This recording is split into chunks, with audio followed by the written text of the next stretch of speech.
Netcasts you love. From people you trust. This is Twit. Bandwidth for the Tech Guy is provided by CacheFly. CacheFly.com. Hi, this is Leo Laporte, and this is my Tech Guy podcast. This show originally aired on the Premier Networks on Sunday, 2/22/2015. This is episode 1164. Enjoy. The Tech Guy podcast is brought to you by Blue Apron. Blue Apron will send you all the ingredients to cook fresh, delicious meals with simple step-by-step instructions right to your door. See what's on the menu this week and get your first 2 meals free by going to blueapron.com/twit. That's blueapron.com/twit. And by Ring Central, the business phone system that's in the cloud and in the brick house. Ring Central now integrates with Google for Work. Awesome.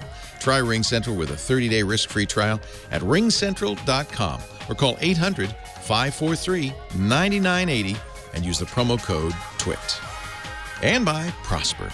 Prosper is a peer-to-peer lending marketplace that connects people who are looking to borrow money with those who have money to lend. Visit prosper.com/twit and receive a $50 Visa prepaid card when you get a loan. Well, hey, how are you today? Leo Laporte here, the Tech Guy. Time to talk computers, the internet, cell phones, smartphones, home theater, and all that jazz. 8888 Ask Leo, anything with a chip in it. 888-827-5536. That's toll-free from the U.S. and Canada if you want to call. I was thinking smartphones versus cell phones. I found an old semi-smartphone the other day, my Nokia N93 iPhone. Funniest looking phone. It looks like a camcorder. It actually, the Nokia was selling this as kind of a camcorder / phone long before the iPhone. This must have been 2005 or 2006. But it has a memory chip in it. And I'm thinking, this is a new form of archaeology. Have you looked through your old gadgets to see what memory cards are in there? I'm dying to find out what's on that card, but it's some weird form factor. The early SD card, the little skinny ones, and I have to find a way to read it. And of course, I didn't save the cable that charges the phone. Foolish me. And this was in the dim, dark days when phones all had different chargers. Remember that? You get a new phone, you have to get a new charger, and you had to get more than one if you lost it, or you had to travel, you wanted to have it charging at work, and crazy. Now everything, thanks to the European Union for this one, all the phones charge with the same micro USB cable. Isn't that nice? So convenient. Of course, laptops don't. Every laptop has its own special adapter because it's, I think mostly because it's big bucks. Apple patents their adapter, the MagSafe adapter, so that if you want to make a MagSafe adapter, you have to license it from them for, I'm sure, what is a lot of money because I don't see anybody else making one. Or maybe they just don't even license it. Maybe they just say, we're going to keep that $95 to ourselves for the $4 part. We like that. It's a good deal. It's what we call profit. Companies will do a lot for profit. We talked about this a little bit yesterday, but I know it's a new audience today, so I might as well mention again the reprehensible, shameful, shocking thing that Lenovo did for profit.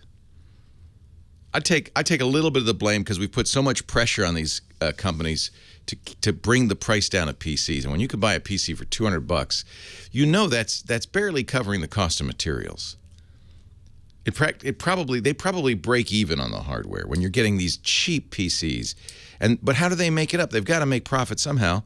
They make it up by putting trialware, junkware on the laptop, getting people like McAfee, which is currently owned by Intel, to pay them money. You know that. When you get a PC these days, they're larded up with all sorts of junk. Microsoft's tried to stem this flood because they know it makes Windows look bad. They have a program called the Signature PC, and if you buy a PC at the Microsoft store, including a Lenovo PC, it'll just be pure Windows. There won't be anything extra on there. No adware, no trialware. I still can't recommend getting a Lenovo. Did you hear what they did? They got caught in September.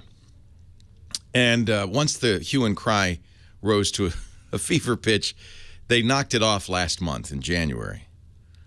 But they were embedding something on some, but not all, but many Lenovo laptops, all the low-cost consumer-grade laptops. They were embedding something really appalling. It was aimed at intercepting your internet traffic as you visited web pages and putting ads on the web pages. Bad enough. Bad enough. I mean, that right there, that's offensive, isn't it? If you have a web page and somebody with a Lenovo computer sees additional ads on your page, that's offensive. But that's not what I'm really mad at them for. What I'm mad at them for is this software that they used to do this Snapfish. In order to do this, had to do something we call a man-in-the-middle attack.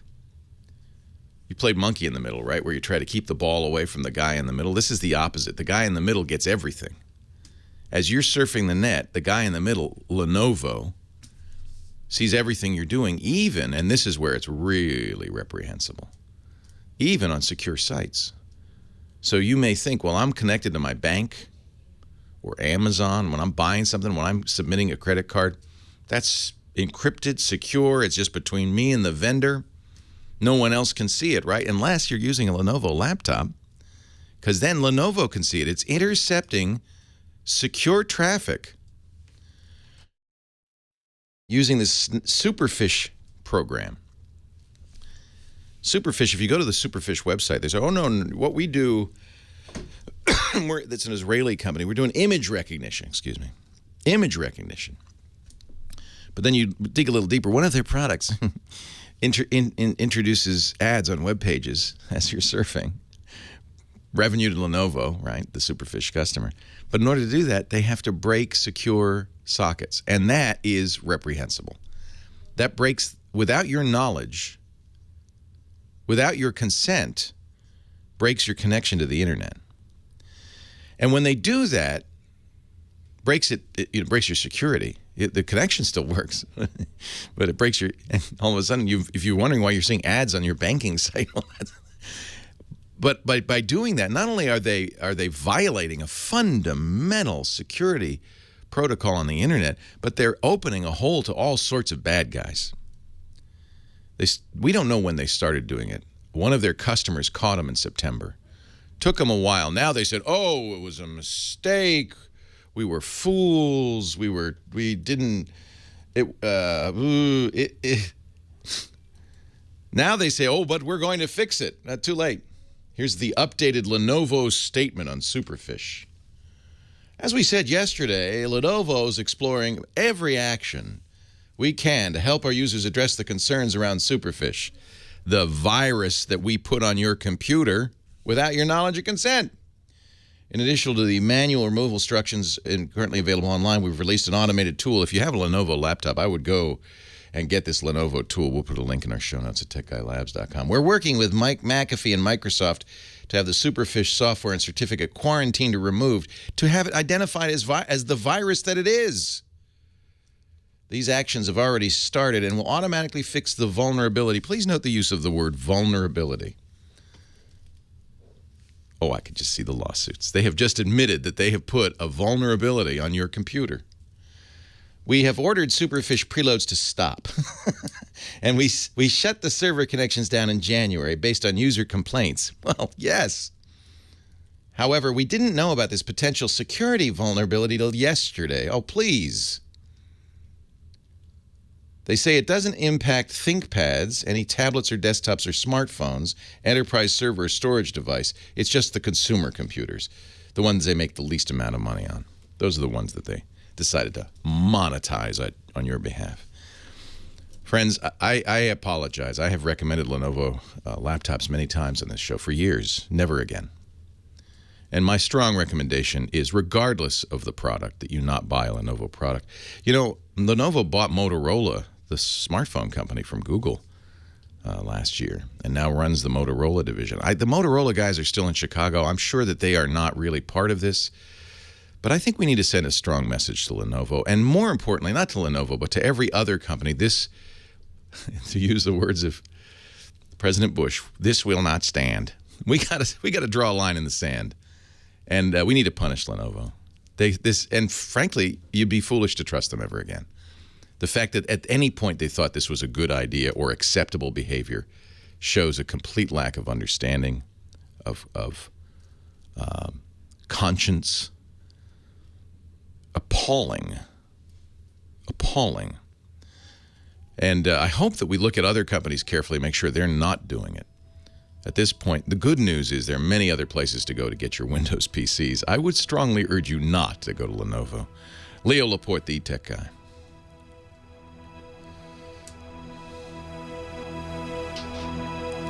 I apologize to anybody who bought a Lenovo laptop on my recommendation. Thank you. You're welcome.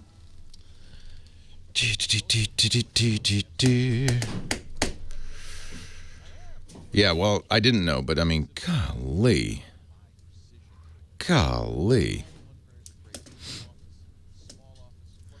Well, of course, the company that makes superfish,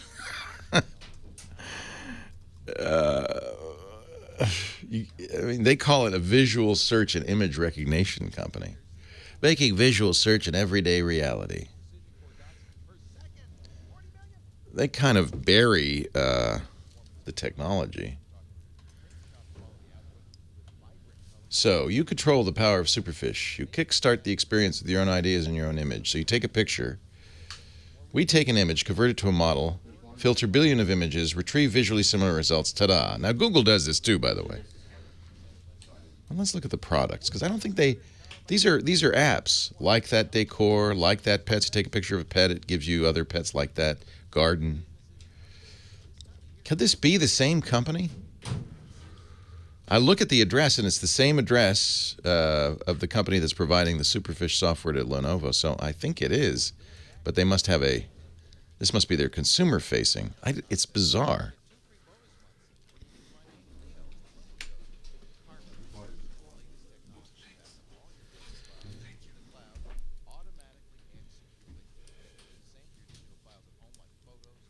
Hello.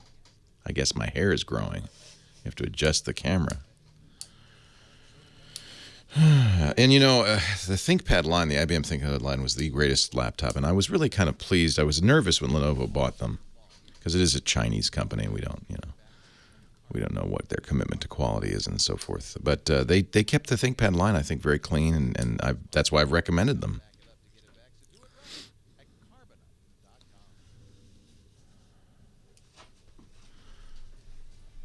Thank you, Chris Marquardt, photo guy, standing by.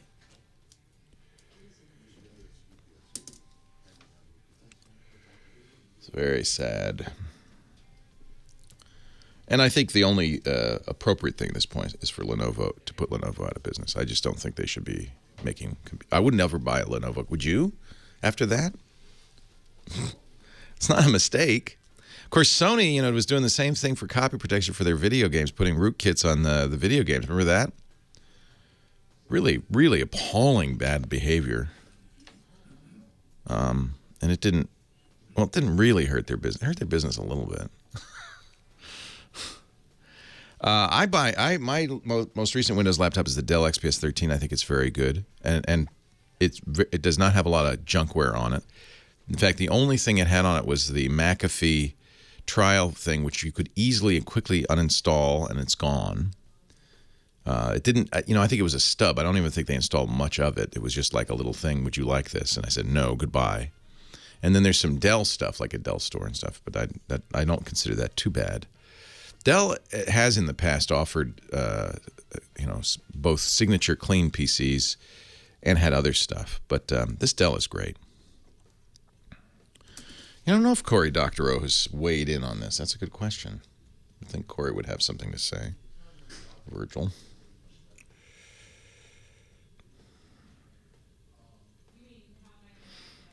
Yeah, I think it soured me, and I think a lot of people on the Sony name, but it didn't. I think we just got to say no, stop. And I'm now wondering about Motorola. It's still run fairly autonomously as far as I can tell, but... Leo Laporte, the tech guy.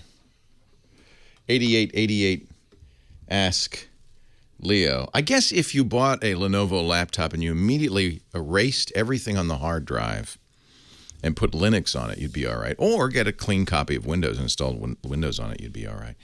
I guess. But the problem is once a company crosses that line where they put viruses on your system before they ship it intentionally, once they cross that line, there's really nothing stopping them from doing worse. Last week we learned that again, more from the Snowden leaks, that the NSA, actually this wasn't a Snowden leak, was it? We learned from Kaspersky, this Kaspersky antivirus company, that some governmental spy agency, could be the NSA, could be Britain's HCQ, could be a lot of people, GCHQ, could be a lot of people, but some governmental agency had developed the ability to corrupt firmware on hard drives, all makes of hard drives. And what they were apparently doing is intercepting, I guess maybe this was Snowden, they were intercepting the hard drives in the mail as they were shipped to customers. They were just, this is another man-in-the-middle attack. They're just taking the hard drive, putting the special firmware on there, undetectable, shipping it on. And from then on, anything done on the computer that used that hard drive was completely open and available to the governmental agency that did this, presumably the NSA. So that's the problem. It is completely possible, and maybe, who knows? Maybe Lenovo does do this. It's possible to put stuff in firmware, the invisible software that runs your computer, that you can't see, detect, or know about. The only thing you could do is monitor the traffic from your computer to the outside world, looking for leaks. I think that's how the person who found this infection in September discovered it. He noticed certain odd communications to the outside world.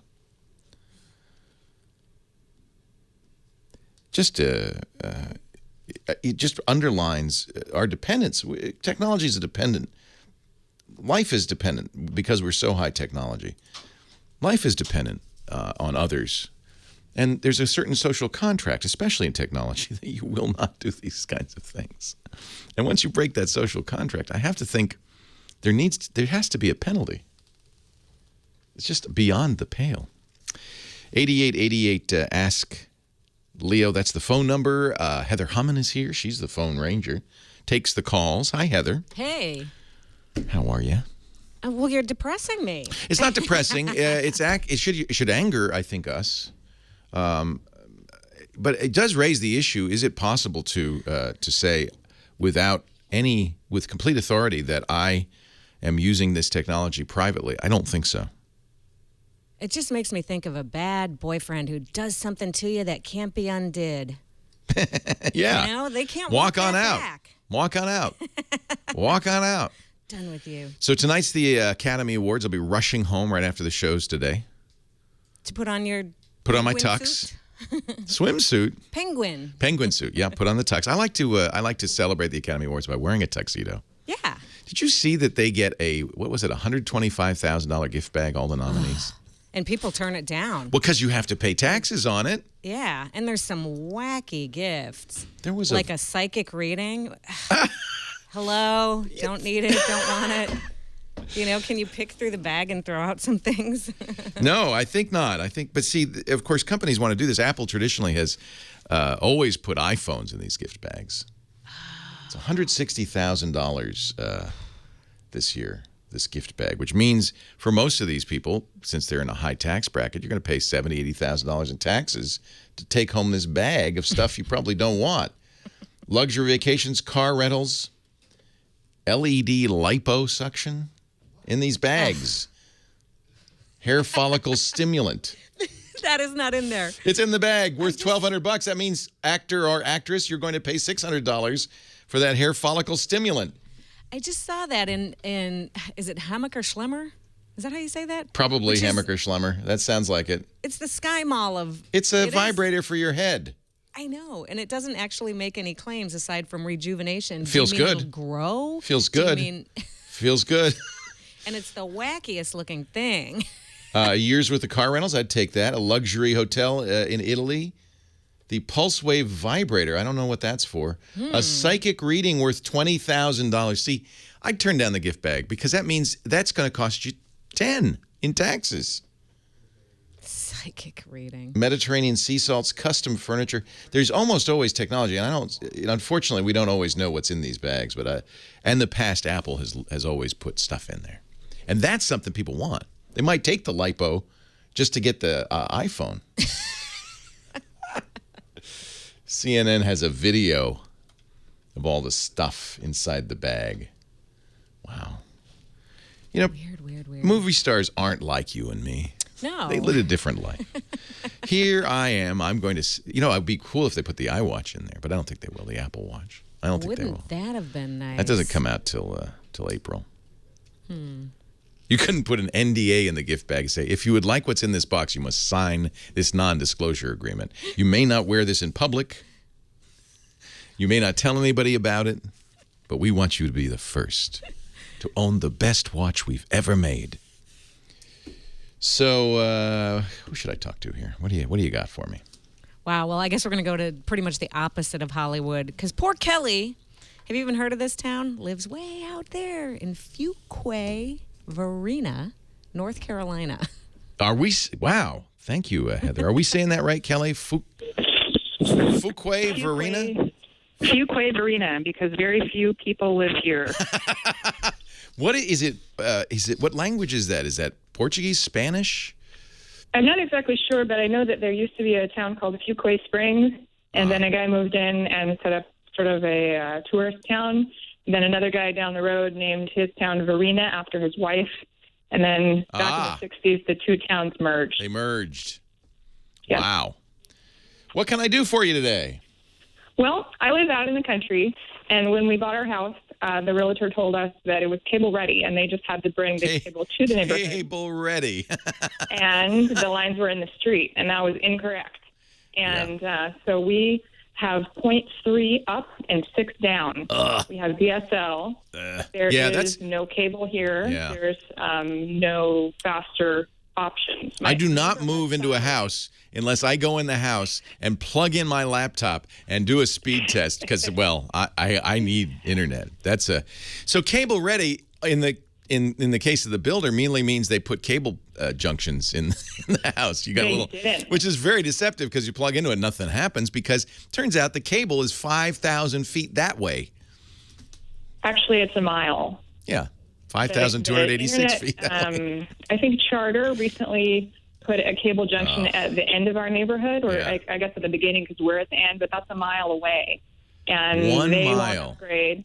They said it would take $20,000 per block, and they're not willing to upgrade. And if you and the neighbors are willing to get together to do it, they still won't upgrade. They still won't do it.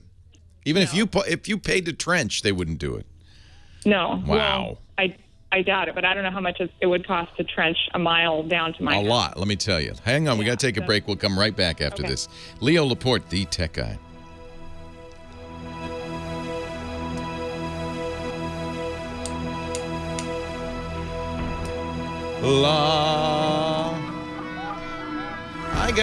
I got a gift bag that actually be pretty cool to get.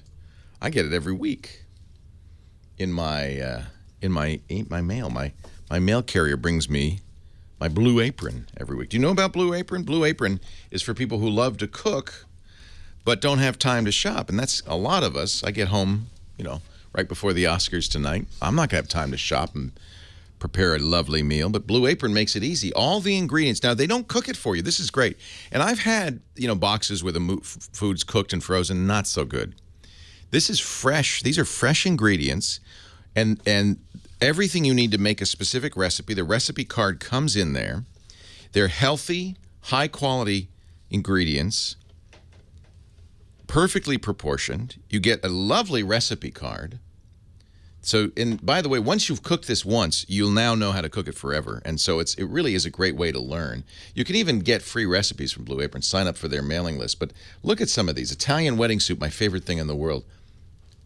With fragola sarda and spinach, miso, yuzu, glazed cod. I mean, this is stuff you would say, boy, that's good in a restaurant, but I don't think I'd have the mix fixins to make this. How about roasted poblano chilaquiles with sunny side up egg and avocado.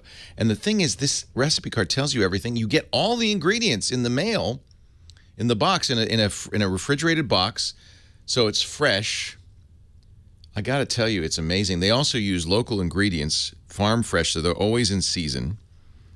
Each meal is balanced, 500 to 700 calories per serving, and less than $10 a meal.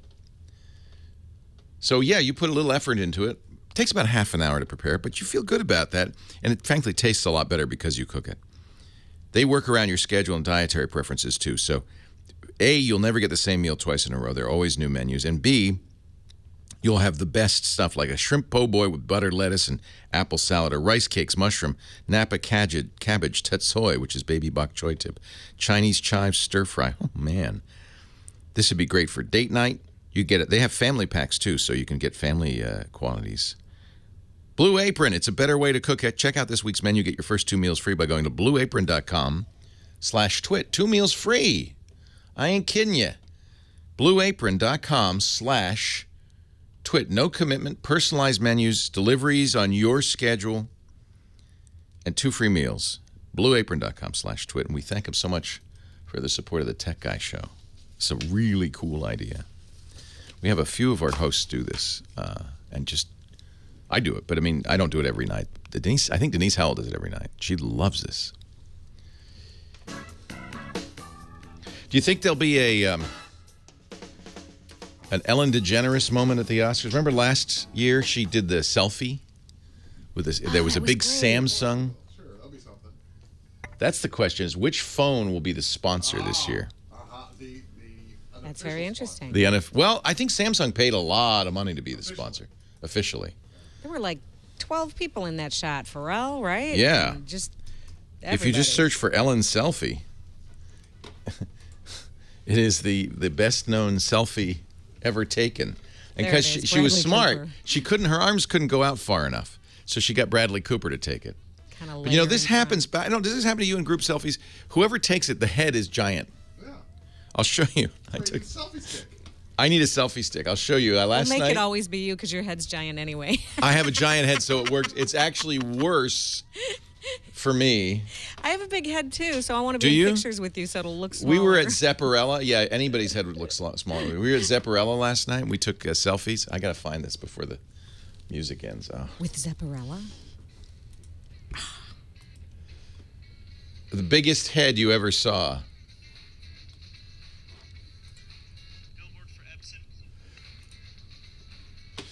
Can't do a billboard. I'm finding my selfie picture. Biggest head you ever saw. It's like a pumpkin floating. Leo Laporte, the tech guy. Will there be an Academy Award selfie this year? Like, remember Ellen did that last year? It was an ad. This was the funniest thing. It was an ad for a Samsung, I think a Note 4 or the S5. I can't remember which Samsung phone, but it was very obvious when they were taking it. There was a big old Samsung phone. Bradley Cooper, she had to give it to Bradley Cooper so he could hold his arms out far enough. And probably the most retweeted selfie ever.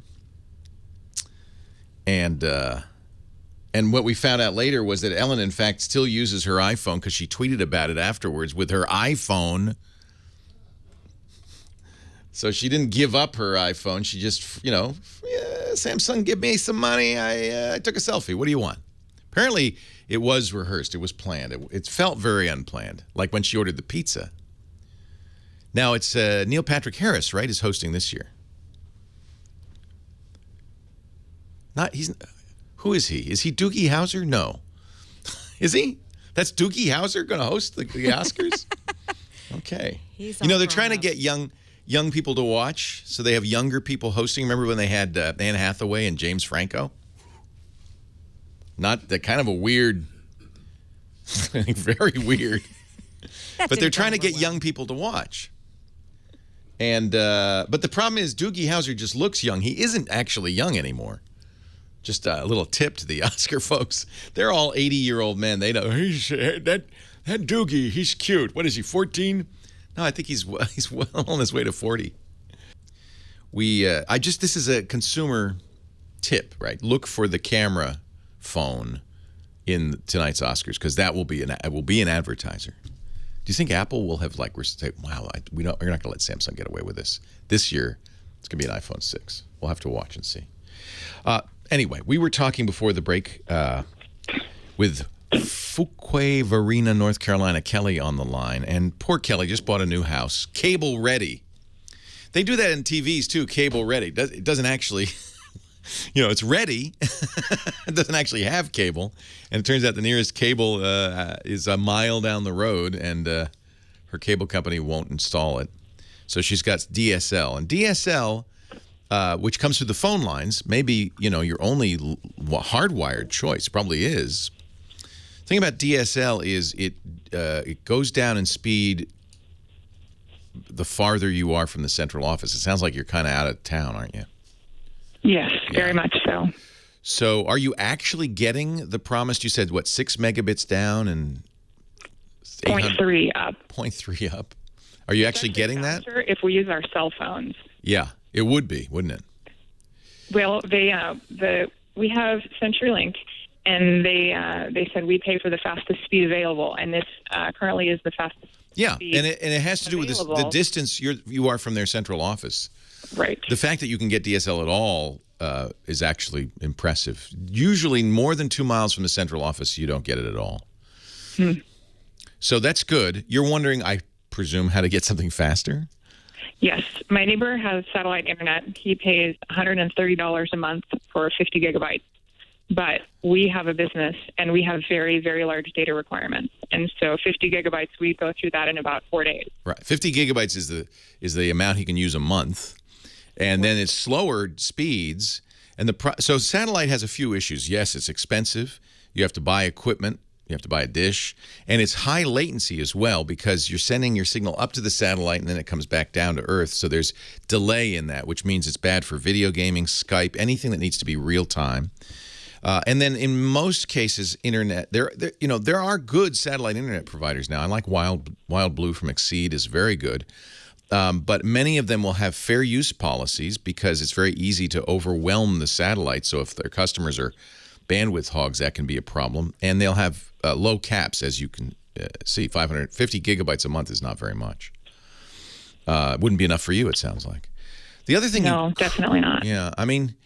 So better than satellite, you note already that your LTE connection from your phone is faster.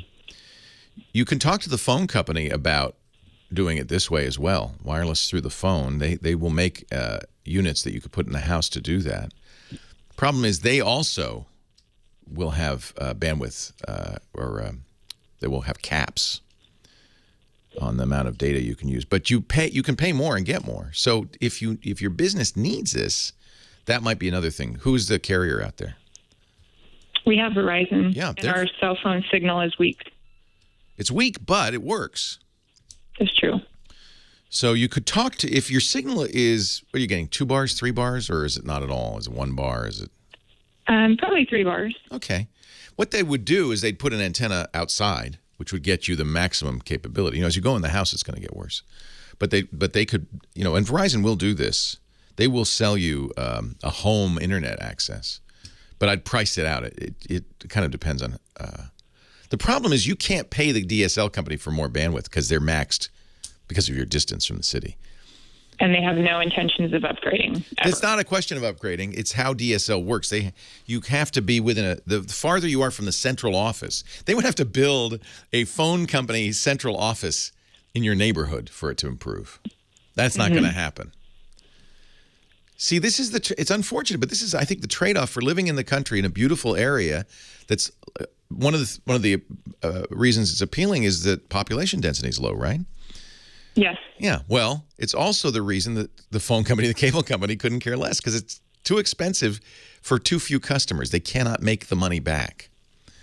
Well, I talked with Time Warner, and they said that they would gladly service our neighborhood because we have 110 homes in our development. Oh. and but they said they are not allowed to because it's a local franchise territory. Yeah, and it's so highly regulated. Yeah, it is highly regulated. It is a monopoly. It's exactly right. And but I thank the federal government for this. Although they did it, the FCC did it under great pressure from the cable companies. The cable company's position was, it's so expensive for us to cable up a neighborhood. We want exclusive access. So they're franchised by your local government, by the Fuquay-Varina City Council. And there's a contract. And I wouldn't believe, by the way, I wouldn't count on Time Warner. Because what really Time Warner is trying to get you and everybody in that neighborhood to do is lobby the city council to change the contract when it's up. Believe me, these guys are completely capable of saying to you, "Oh, we'll get you service as soon as we are," but we can't. Oh, we can't because the city council has franchised Charter. But if you were to change that contract when it's up, we'd be glad. And then they get there and they go, "Yeah, no." Now we're in an unincorporated area. How does that work? It's regional. It's regional. Okay. So the county has made a deal. It's whoever your local. You have some local government. Yes, in the county. You can't do anything you want out there. So whoever's in charge has done a deal with Charter. And you can inquire with the county and find out when that deal will run. But I wouldn't count on Time Warner on keeping any promises. I've seen this too many times. The local city council here in Petaluma made a deal with Charter 10 years ago. And Charter promised, we're going to wire up all the schools. We're going to make it so good. You guys are going to love it. They did none of it. But by the time they're in and they're incumbent, if you're an elected member of the city council and you say, well, we've decided that we're going to get rid of Comcast, you're going to get unelected real quick because people want their cable TV and they don't care about the details. And Comcast knows that, Charter knows that, Time Warner knows that. They don't have. They just look at it's ugly. It's very clear we need competition. The problem is because you're in a lesser populated area, there's less incentive from a purely business point of view to serve you. And that's why I think one of the things we've really wanted, and the FCC has agreed and the federal government has agreed, is that there needs to be a mandate to provide high-speed internet access. And by that, they mean 25 megabits down, by the way, to every citizen in the United States, because that's how we work these days. And it's going to take federal investment, frankly, because companies won't do it. Leo Laporte, the tech guy.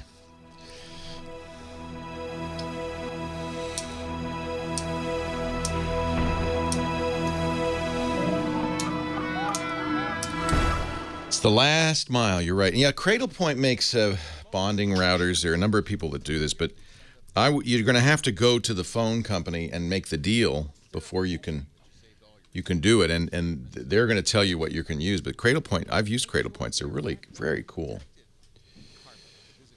So these will bond, for instance, your cable, your DSL, whatever you've got, your 4G. There's all sorts of ways to do this. Time to ask for lunch? I would love some lunch. Well, tell me what you would like, and we will make it appear. Something healthful and delicious. Blue Apron. Blue Apron. Let's cook. That's a raw. You know, I'm tempted to get. Remember on the Gizwiz they talked about the induction single burner. You know, I saw that. that would be cool for us to have. You know, I should order that. Because we don't have a stovetop out there, do we? No, I was thinking of that, but I have no space in my house. My house is too little. Well, we could get it here. People should be able to cook here. What was the name of that company that made that? I'll have to ask Dick. Geeky fun with induction cooktop. Get an air fryer. Is that like for popcorn? The hell's an air fryer? Sounds like convection oven. Right? So, is Food Bar open on Sundays? Yeah. I would like the niçoise, because I know I'm going to be eating unhealthily during the Oscars tonight. Okay. We'll probably order pizza and wings with ranch dressing. Isn't it weird how we eat bad food during live television events like the Super Bowl and the Oscars? What is that all about? Some people have Oscar parties.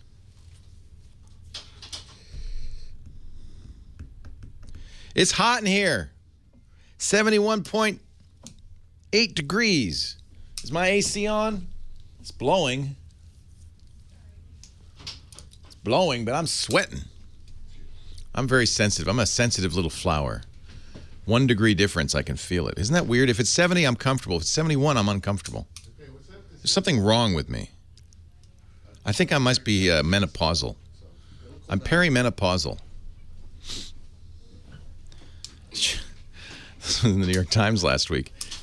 Hot flashes could go on as long as 15 years. Oh, jeez. There's no requirement for hot wings. You just have them all the time. My son lives on hot wings. Literally, in college, he's got really sick of the dorm food almost immediately. So they just started ordering hot wings every night. It's disgusting.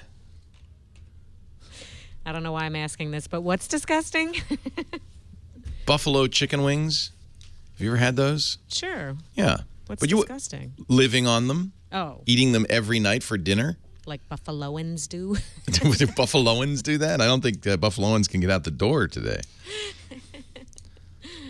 Yeah, I guess if you're young, you're right. Ari says to be young and have no acid reflux. Oh, but they come with celery sticks, so Right, that cools you off. balance. He drenches them in ranch. It's disgusting. I did not order hot wings. I did not.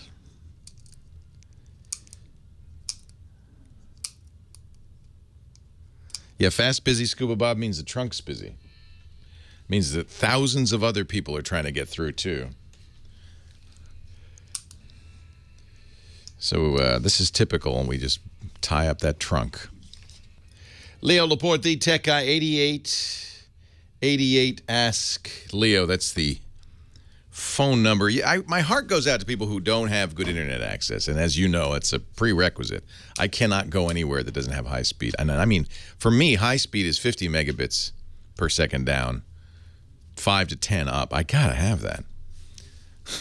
I got a fever, and it can only be cured by more internet. But if you're in a rural area, it can be tough. And there is precedent for this. I've mentioned this before. During the Great Depression, you remember, electricity was kind of like the internet is today. It was something people really enjoyed, having electricity. Yeah. And in the cities were electrified, but the electric companies did not want to run wire all the way out to a burg of 15 people in the Appalachians. It wasn't worth it. So the government, as part of the New Deal, created the rural electrification projects and Tennessee Valley Project, many federal efforts to bring electricity to every part of the country, and that's what it's going to take, I think, because unless we get these there's some interesting solutions, wireless internet solutions that are being literally floated by Google, Facebook, and others. Google wants to do balloons. They call it Project Loon, appropriately, that are stratospheric balloons. They're higher than weather balloons. They're higher than air traffic. They're way, way up there where they're catching winds that can move them all over the world. It's almost like a satellite. Not quite in space, though. They're still in the atmosphere. And they're not tethered. They just float, but you can control where they go by moving them up and down a little bit because of the prevailing winds in various layers of the atmosphere.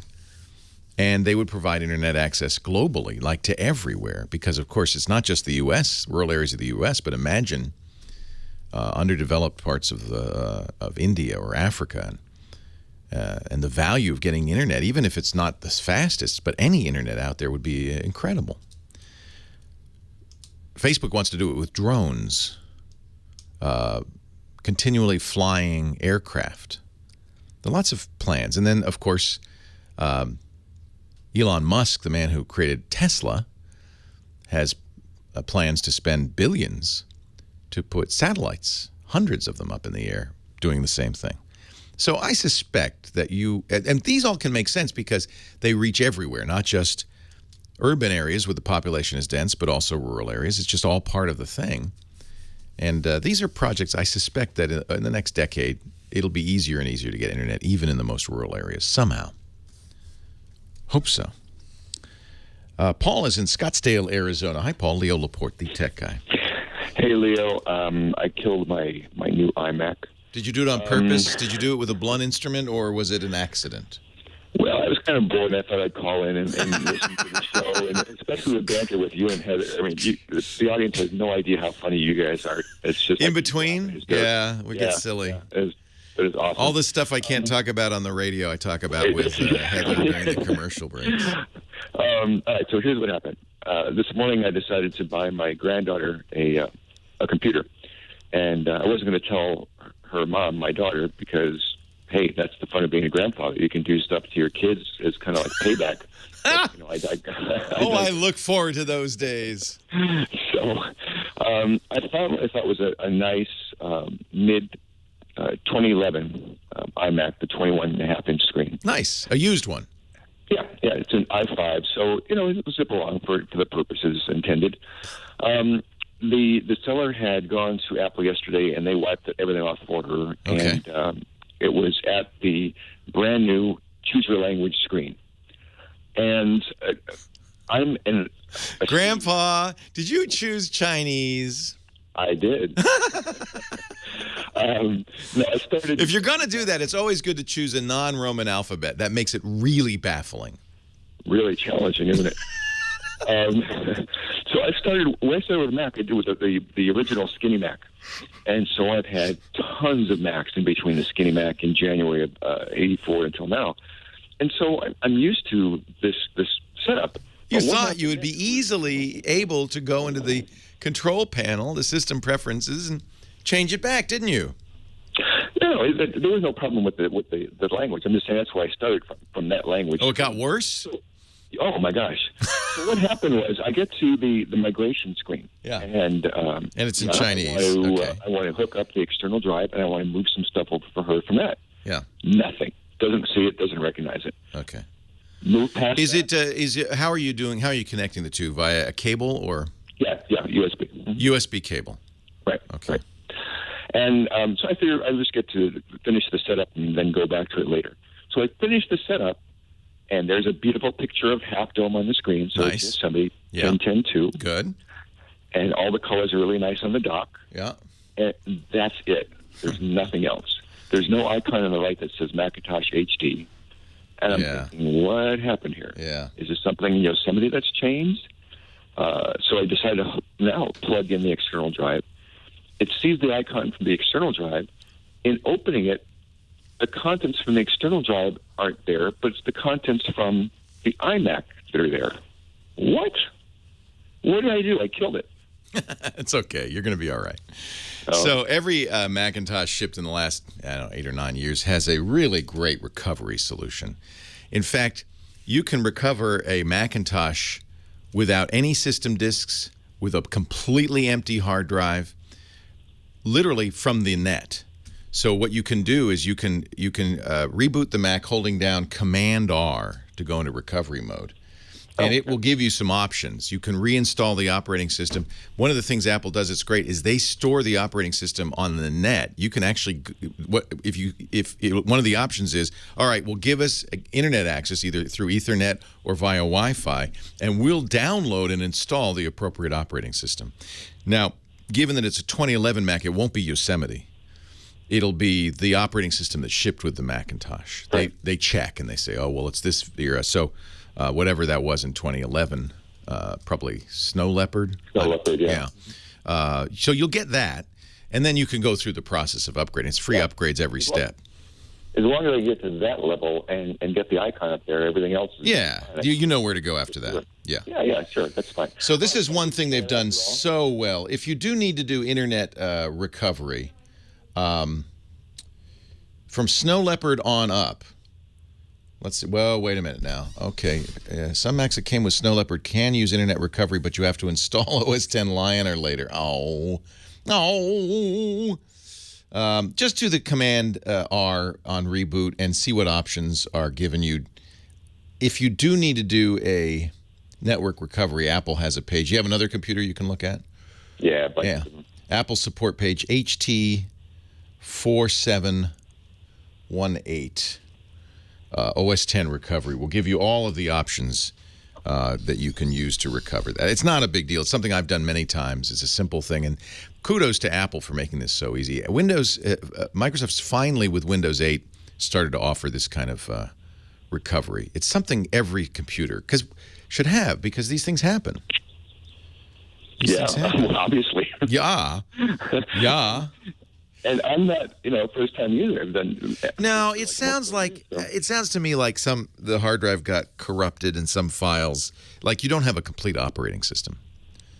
Yeah. That's what it sounds like to me. Well, I'll go play with that and have fun. Thank you so much. Yeah, you're welcome. You're just awesome. Yeah, my pleasure, Grandpa.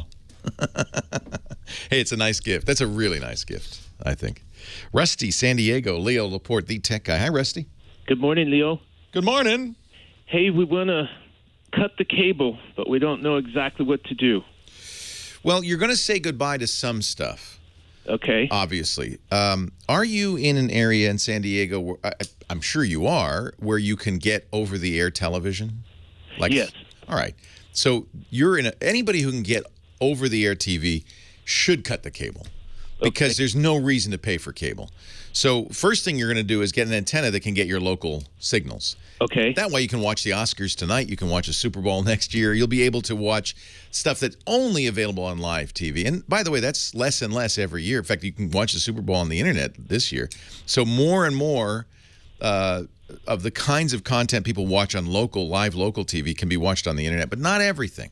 So the first thing to do is make sure you got your live locals working. And that's nice because it's free. And by the way, if you have an HD TV, that's the best quality HD you're going to get from any of these solutions. It's less compressed than anything that comes in over the internet. Then you're going to need an internet connection for your TV. And for that, I'm going to have to take a break because we have news at the top of the hour. But when we come back, I'll give you some of the things a cord cutter should have. Leo Laporte, the tech guy.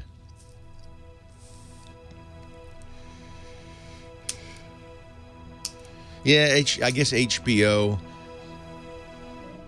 But only if you want to watch it like the day it comes out. Because even HBO now is selling stuff on the internet later. So if you can say, well, I don't have to watch the Game of Thrones when it comes out next month or April, but I can watch it a year from April, then you're fine. And that's all. You know, as a cord cutter, you kind of have to get used to this idea. Well, I'm not going to be able to watch everything right away. And I may miss some things. Like, I really want to watch The Nick it's on Cinemax, which I don't get. And I'm just waiting for it. At some point, I figure they'll sell it, and then I'll be able to, or put it on Netflix, and I'll be able to watch it. But I can't watch it now. So just some of those things. HBO is happening now on the net. That's something HBO has kind of given in on, and so they're now selling HBO shows on iTunes and other places. So, House of Cards comes out Friday. So, you know, frankly, if you've got live locals, all you really need is Netflix and just start watching House of Cards. What's interesting is, I should save this for the show, should I? I'm doing all the good stuff for some reason to nobody. I'm just talking to myself. Keep that for the monologue. What's wrong with me? I'm wasting, as Dvorak would say, you're wasting content. You know, I went to G4. Somebody sent me a note saying, you know, I used to do a TV show 10 years ago in Canada. Call for Help, and then later The Lab with Leo. Somebody sent me a note. He said, you know, they're still running those shows? Crack me up. I got to show you this.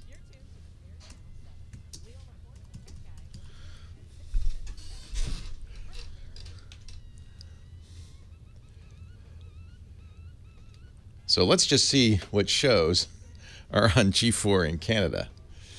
Let's see here. Oh, Call for Help with Leo Laporte, a daily hour designed to help people gain control of technology. I haven't made a new Call for Help show since 2005. We cover computing and well, maybe you want the MP3 players. Yeah, those are big, right? Maybe you want DV camcorders. Ooh. Maybe, though, you want the more up-to-date. Well, good news. Thank goodness. But they're also running the Lab with Leo. Same great content, great new look. From 2005. What? What? What could I mean, people are going to be watching and I'm going to be talking about Windows 3.1.1. I mean, what? I guess there's still a demand for content on Windows XP. Heather Hammond, come in, and I'm going to turn off the microphone because this is where Heather and I talk privately. She has to check with me. Okay, we're all, okay, now she wanted to know, are we wearing our pepper hats today? Yes, we are. We're going to wear our hot pepper hats today in honor of the Academy Award. I look like a cardinal. In honor of the Oscars today. Do you think Ring Central will mind if I do their commercial with his hat on? Does it ruin my credibility? Am I somewhat less credible? I don't think so. I feel like when we get a pizza sponsor, you should wear that. Hey, a Domino's pizza. Come on again. It is a good pizza waiting for you. Or it's a pepper, huh? It's a pepper. Do it for Chevys. I think if you wear it like this, you can tell it's a pepper. But if you wear it like this, it's not clear exactly what's going on, right? You're a sugar plum tomato head. Right. And if you wear it like this, I don't know what. You look like you're wearing a Dutch shoe or something. I don't know. Nazi, something or other. So I think you're probably supposed to wear it like that. Yes. Then everybody knows. Yeah, see, if we get Chili's as a sponsor, I'm ready.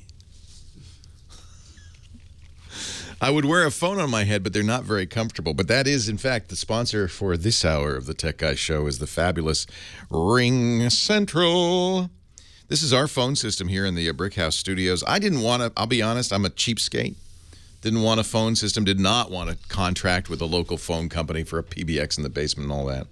Fortunately, if you're a tech guy, you get tech solutions, and this is great. This is cloud-based. People can still use their cell phones, but they use the Ring Central app to place calls. So we're paying for the call. It's coming from our Business 800 number. They can text from our 800 number, receive texts. They can fax. It is so sweet. And, of course, you can have phones, too.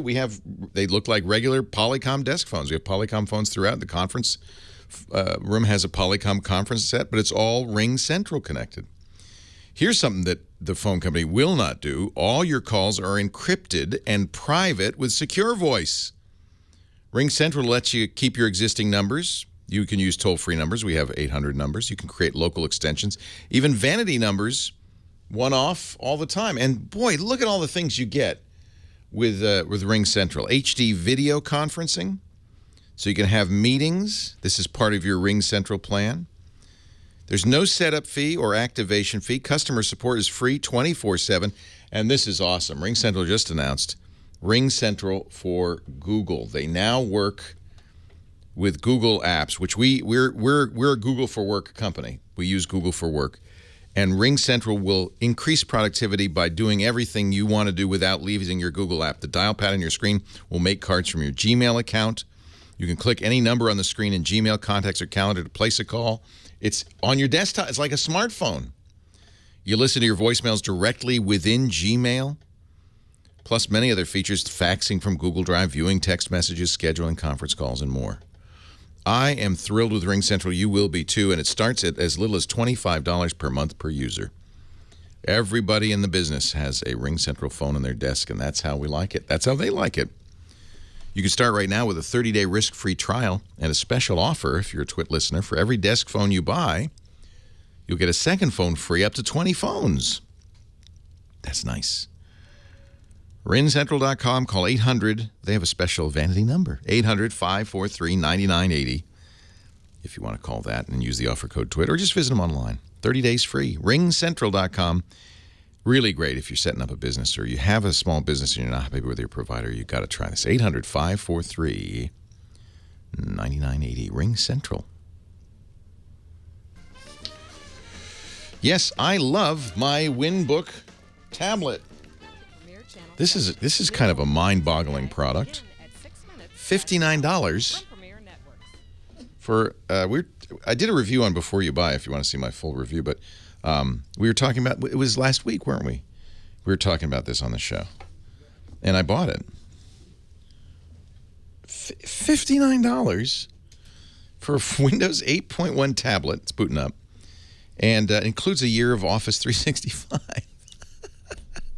And this is cool. It's Bluetooth, so you could use a Bluetooth keyboard, but it has a full-size USB port, so you could actually hook up a keyboard and mouse. And it charges via micro USB, so you could have it charging keyboard and mouse. Now you got a computer. It's mind-boggling there. $59. And it didn't feel even appreciably slow. This is a gig of RAM. It's not a huge amount of RAM. It's a Windows 8 computer.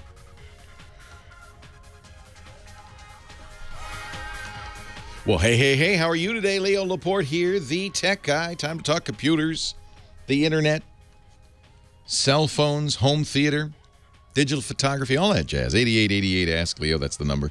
Hey, I always forget to mention, but I should, the website, techguylabs.com. If you hear something on the show, you're driving, you don't want to write it down, don't worry. Just remember techguylabs.com. If you go there, everything that we talk about is linked there. We're actually writing everything down as we talk. techguylabs.com. Highly recommended.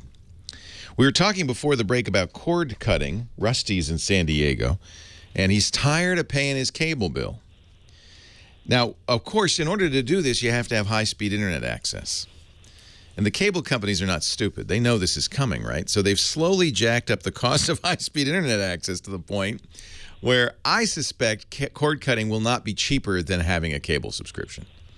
It's by the time you add the a la carte, Netflix, Hulu Plus, buying movies on Apple's iTunes or Google Play Store or wherever you buy Vudu, wherever you buy your movies. By the time you add it all up every month, it's going to cost the same, which is a little frustrating. But at least you're not paying for stuff you're not using, which happens all the time with the cable companies. What, Rusty, let me ask you, what is it that you don't want to lose? The local Yeah. TV. So antenna's a great way to go. The antenna, yeah. Yep. We just don't watch all of what we got, or even no one does. Yeah. And the way they bundle it, the cable companies bundle it so that, for instance, I wanted Turner Classic Movies. I just wanted old movies. And in some cable systems in this country, you can just buy it. It's part of basic cable, but not on Comcast. On Comcast, they figured it out. Oh, people really like this. There's so much so they're willing to pay a lot for it. I had to go up to the highest tier. I had to buy every channel to get one channel. They're so sleazy. I hate them so much. And that's part of the satisfaction of cord cutting, is just saying, bye-bye, cable company. You messed with me once too often. So locals, now there's a couple of websites that'll help you get the right antenna. You'll enter in your zip code, and based on where you are and where the locals are, they'll tell you what kind of antenna to get. It's called Antenna Web. So Google Antenna Web and information there. There's another one that is even better than Antenna Web. Antenna Web is run by the Consumer Electronics Association, and so I don't know what that means. It's a nonprofit, part of it. But if you want something that's completely independent, there are other choices. The one that I usually mention, every time I mention it, gets taken down. Because it's just some guy. So I'm going to mention it, but don't go, please, folks, don't go there. I'm going to mention it, but don't go there till the middle of the night. tvfool.com is a great place to go. It's like Antenna Web. So there's antennaweb.org and tvfool.com. Again, we'll put the links to this on the website, techguylabs.com, so you don't need to go right now. And if you go there and it's not loading, well, that's because nobody listened to me. So this will help you find what stations you can get. This is a really great site where you are. Because you're in Metro San Diego, you can get everything. Yes. And then it'll tell you what kind of antenna to get. It's digital, so you need to have a TV that can handle digital signals. All modern ones can. And so forth and so on. So that'll help you with the locals. And then you got some TVs you just connect to the internet. I generally don't like the smart TV apps. I feel like they're not very good. So I would recommend getting a Roku, R-O-K-U. It's under $100 from RokuLabs.com. And that connects to the internet, then connects to TV via HDMI and gives you Netflix, but a lot of it. They have thousands of things on there. Okay. So Roku's a really good choice. If you buy a lot of stuff from Apple on the iTunes store, and then you're going to have to get an Apple TV. That's the only thing that'll pay the Apple stuff back. And Leo, on the ISP, what am I looking for in terms of speed? So if you want high def 1080p from Netflix, in fact, Netflix is really a great resource in this because they publish a page that says, here's what you need in terms of bandwidth to see various qualities. So their speed recommendations from Netflix, if you want high def, is, and take this with a grain of salt, is 5 megabits down. That doesn't sound like much. But if you're buying an internet connection that's 5 megabits exactly, you won't get 5 megabits. So you need to get more than that. I would say if you had an internet connection that had 10 megabits, you'd be good. Because remember, other services are using the internet. Other people maybe in the house are. You don't want to tap out so get 10. 10 down and be enough to watch Netflix in 1080p. Netflix also offers 4K streaming. You know, House of Cards is coming back, I think, on Friday. That's going to be 4K. If you had a 4K TV and you had 25 megabits per second download, which means you had a FiOS connection, perhaps, a 50 megabit connection, then you could watch 4K as well on Netflix. I don't think that's kind of ridiculous. Get 10 megabits we probably down. Wouldn't do that. No. Are any of the majors okay? Like we've got AT&T, we've got Time Warner. It's going to be very hard to get 10 megabits reliably unless you're right next to the central office from DSL of any kind. DSL tends to be more consistent, but slower, like on the order of 6 or 7 megabits. Yeah, we've had DSL Extreme for years, but over the last year, it's gotten very much slower. They have a fusion product which fuses 2 lines that will give you much better speed. So you could ask about upgrading to that. Okay. And that also gives you phone service. So it probably will save you money because you'll eliminate your phone company bill, and you'll get better internet as well. I've used Fusion for years, and it's a good service. I think it's an ADSL2, so it's a newer service. So they give Is it quick enough? Fast? Oh yeah. Okay. But generally speaking, cable connect. But see, now you're giving money to the cable company, which we didn't want to do. But that's generally speaking the better speed. They can go much higher typically than DSL. Okay. It's very dependent on implementation in your neighborhood and all that stuff. But in general, cable's going to be faster than DSL, or at least have a faster connection. But look at if you're already a DSL Extreme customer, call them up and say, what would Fusion cost? What kind of bandwidth could I expect? It's very much based on where you are in relation to the phone company's central office. That's the limiting factor on DSL. The farther you are from the office, the more the signal gets attenuated, the lower your speed. Okay. Okay? Hey, All good right. luck. I think if more people did this, I don't know what. My arch enemy Comcast would suffer, and that's all I need. Great advice over the years, Leo. Keep up the Thank good you. work. Thanks for listening. I appreciate it. I sound like a vengeful, evil person on this show. Don't buy Lenovo. I hate Comcast. I'm not. I'm a nice guy. I like people. I like companies, and I want until they mess with me, and then I get upset. And I'm lucky because I kind of have a bully pulpit here. So maybe, I'm a Comcast customer. I confess. At home, we have Comcast Business because it's the fastest connection we can get. But I hate calling them. I hate dealing with them. I don't want to talk to them. I hate them. Don't you? Who doesn't hate Comcast? You got to wonder how Brian Roberts, the CEO of Comcast, sleeps at night, knowing that he is the most hated man in America. Brian, and I know he wants to make this better, but Brian, you got to actually do it. You can't just say I want to make it better. You actually have to do it. We'll see. I'm open. I'm open to the idea. They're fast. Their technology is good, but you just don't want to have a deal with them. You saw what they did with people. You can't blame corporate for this. It's some rep, but when people have complained to Comcast and the rep doesn't like them, they change your name on the billing. You've seen this happen a few times now, where they call you a worse name than Jerky Jerk. So all of a sudden your bill starts coming to Jerky Jerk Laporte. But it's a worse name. It's a worse name than that. Just, use your imagination. This has happened at least twice to my knowledge. Nasty names. Oh. Burke in the chat room says, never feel bad about hating Comcast. Feel good about that. Leo Laporte, the tech guy. More calls right after this.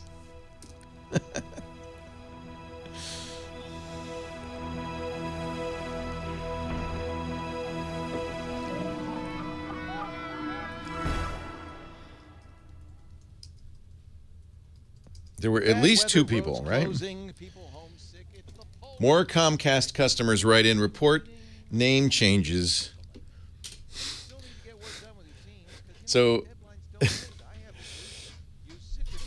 a-hole was one. Whore, dummy, Fako Bose. Company vice president posted on the Comcast blog, we have to apologize. It's the employee who will no longer be working for us. We're looking at a number of technical solutions that will prevent it from happening. They can't. I mean, it's this customer rep. But Comcast gets a little blame because they put these customer reps under intense pressure to perform. And their pay and their bonuses are very tightly tied to whether they, keep you buying the Comcast.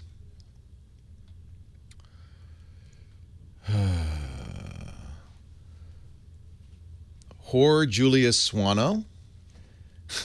Dummy Carolina Heredia. A man named Sako Bezgian wrote in as his parents' bill suddenly changed to Fako Bez.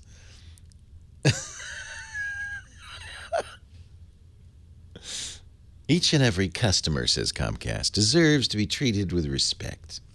We fell short of that and are taking immediate steps to make sure we fix this. We've ended our relationship with the vendor call center that was involved. See, that's part of the problem, is that when you're calling Comcast, you're not calling Comcast.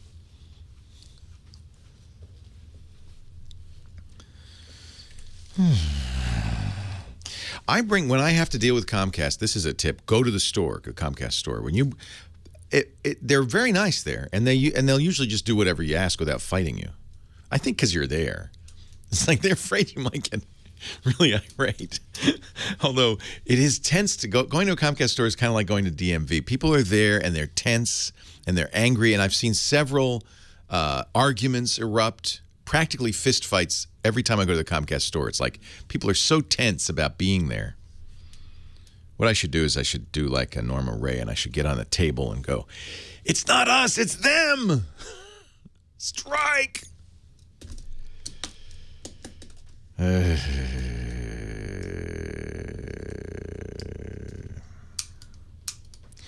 Then once I tweeted about Comcast, because this was 2 years ago. I tweeted because they send a tech, but if the tech doesn't work for Comcast, they're contractors. And the contractor comes in the door and goes, "Oh, this is going to be bad." Okay. And it was a series of things, and they just couldn't handle it. And so I tweeted it, and I got a call. This is what you expect from Comcast customer relations. They actually call it the Comcast Executive Suite or something. I told you this before, but the gist of the call was not, "Oh, we're going to fix it, we're going to take care of it, we're sorry, but can you stop tweeting? We don't like it that you're telling people this is happening. Can you just stop that?" Are you kidding? No. That's the new social media management, is not to make it right. Turns out that's too hard. I mean, what balls, really? Can you stop that? Joking? Oh my God. I just hung up on her. About that? I hung up on her. I said no. Why would you try to rein in? We noticed you have 500,000 followers. Would you not mention us from now on? No. How about you come up with a decent product that works? What I should have said is, and you know what? I have 1 million listeners on the radio every week, and I'm really going to give it to you now. What'd you say your name was? Helen?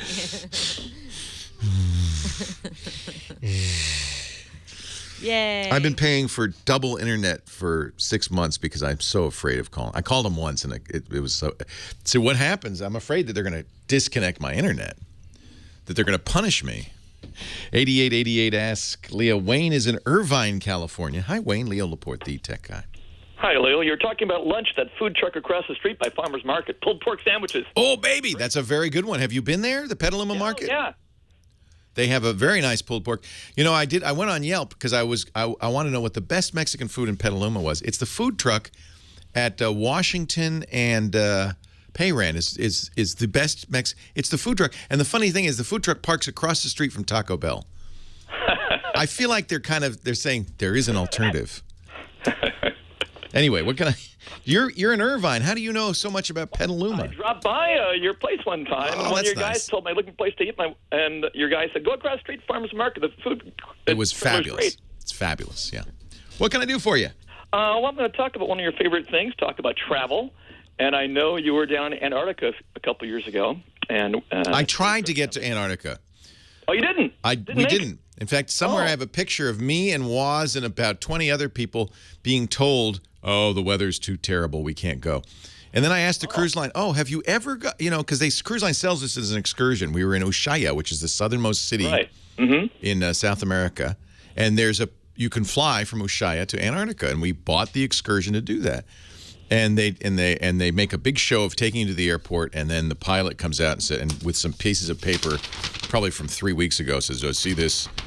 Can't fly out there." So I asked the cruise line, have you ever? They have never ever made it. It's always bad weather, so that seems to me a con. But okay. Anyway, Waz and I were on this cruise, but we had a wonderful time. We went somewhere else. You have to do it on a small expedition ship. That's what I think we need to do. Yeah, my wife and I are expedition leaders for these small. Oh, I want to do that. Which one do you do it for? We're doing it. We do work for a couple different companies. This year, we're working in the Arctic for G Adventures. That's the way to do it. It's like these are like boats built for the Arctic Sea. Yeah, we're going to take people out to look for polar bears. I'm in. Send me some information. Okay, I'll do that. Rena, the reason I'm calling is because since we're out at sea out in that area for 3 months, in the Antarctic there's really no cellular service, but in the Arctic where you look for these polar bears, the most northerly point is an area called Svalbard, which is an archipelago. Yeah. And they have Norway cellular service there. Yeah. People live up there. Yeah. It's crazy. That's where reindeer come from. Exactly. We'll see reindeer and walruses and polar bears. I met a couple that live up there. I said, how do you do it? It's dark like half the year. There's no sun. But it's sunny for half the year. But the other half, it's no dark. Anyway, you want to get cellular service from Norway Cellular. But the thing is, we get on the ship in Scotland, and we go up the coast of Norway into the Arctic Circle. So I was thinking about, ever heard of a company called No Roaming? No. Oh, it's KNOW Roaming, and they have a little SIM card. It's a micro SIM card that actually is a sticker that goes on your SIM card, and it recognizes where you are, so you can automatically connect. Wait a minute. You use your existing SIM card? Yeah. And you put something on it? Yes. It's unbelievable. It's a sticker? Uh-huh. And it somehow magically changes your SIM card so you can use some other country's system without paying roaming charges? Yeah. Have you used this before? No, that's why I'm calling you. On the face of it, doesn't sound possible. The website is knowroaming.com. Well, any idiot can make a great-looking website. I don't know if that is by itself. Reduce roaming fees with no roaming. Huh. Well, I don't know how it would work. A sticker on your SIM card shouldn't change anything. But it's a little tiny SIM card that's on the sticker. So it's new electronics. A SIM card, all a SIM card really is a little bit of memory. Mm-hmm. And so if you look at your SIM card, if you take it out of your phone, you'll see it looks like a little gold circuit board. And that's just really storage. And in there is stored an encrypted data like your special ID so that the phone company knows who you are. And you can store a few phone numbers and things like that in there. So it is conceivable that I don't know why they do a sticker instead of just giving you a different SIM card, which seems like that would be a better idea. But because they do it because you still use your regular SIM card. When you come back in your local area, it automatically switches back to your local network. Nothing you have to change. Wow. Interesting. I guess I could see how it would work. Has anybody? Let me ask somebody in the chat room. Has anybody used this service? You're right. It looks like it's a very legitimate looking website. As I said, anybody could do this. But have you? I would look for reviews. I would look for somebody who's tried this. It seems, on the face of it, like it is possible. There could be. They could modify. I'm looking at what they call a sticker, and it has some contact points that might modify something. Here's a review somebody has found in our chat room from June of last year in Forbes magazine. Now, Forbes is, I have to warn everybody, a little tricky because Forbes does both editorial content and what looks like editorial content, but it's by contributors. Yeah, this is by a contributor who often are paid for by the company that they're, quote, reviewing. So you always have to be a little bit careful. This guy says he tried it in the UK and France, and it worked. It's not a sticker, really. What it is a little shim that they're placing on top of the card, the SIM card, that replaces, it actually changes the electronics of it. I'm not familiar with this. I'd hate for you to do it and get to the Arctic and not be able to use your phone. Yeah. Well, what I'm going to do, since my wife and I have 2 iPhones, I'm going to put the SIM card or this little no roaming sticker on one phone and get a separate SIM card for the other phone. Yeah. A Norway SIM card. Yeah. The problem is a lot of companies will not send you SIM cards. You have to get it in country. Yeah, that's what we're going to do. We'll pick it up when we're there. Unfortunately, yeah, and that's why this no roaming probably does all right. Because they solve a problem that exists. How much does it cost? Oh, yeah, I forgot. Oh, yeah, that's something to be considered. Yeah. Somebody in the chat room says $8 a day. That's actually not bad if you can use unlimited data for $8 a day. That's not horrible. I don't know anything about it. Let's see if we can find out from somebody who's used it. That's what I'd really want. And I will point you to this Forbes review. We'll put it on our website, techguylabs.com, so you can read it yourself. Have fun in the Arctic. Leo Laporte, the Tech Guy.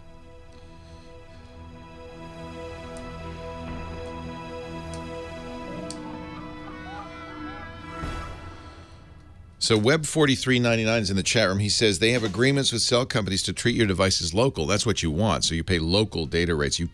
The whole point of this, of course, is you don't want to pay. Data roaming is exorbitantly expensive. Web8912 says the phone does have to be unlocked. That makes sense for no roaming to work because, in effect, what it's doing is it's changing your SIM card. It sounds like it's some sort of pass-through device. So it changes your SIM card, but when you get back, thank you. Very busy. Were they? Sunday's a big day for the food bar. Jeffrey works for CNET. Okay, so he's all right then. You know, you got the outside. They have the outside area, and it's a beautiful day. It was packed. Yeah. Good. Well, thank you. I appreciate your doing that for me. Yeah, I'm looking at his reviews. He reviews a variety of stuff, so he's reliable. It's really an interesting product. You see what it does. It's like a pass-through device with its own memory. So it passes through. It's a SIM sandwich. The sticker is a set of electrical traces that mate with the gold contacts in the SIM card in your phone. When pressed against each other, the two pieces are bonded by an adhesive to create an electronic sandwich that still fits within the SIM card slot, which is quite a trick by itself. It has a microprocessor. Oh, this is pretty sophisticated. And memory embedded on the film. Wow. You know, I should get one of these. Next time I travel, I'll get one. After making and receiving phone calls and accessing data networks in Iceland, Europe, and the Middle East, I can report my experiences were both good and bad. They're a Canadian company.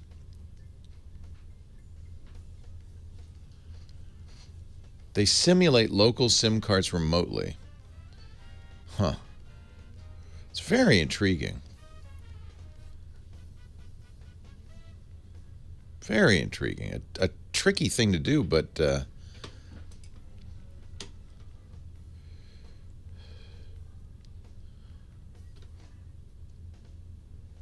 wow.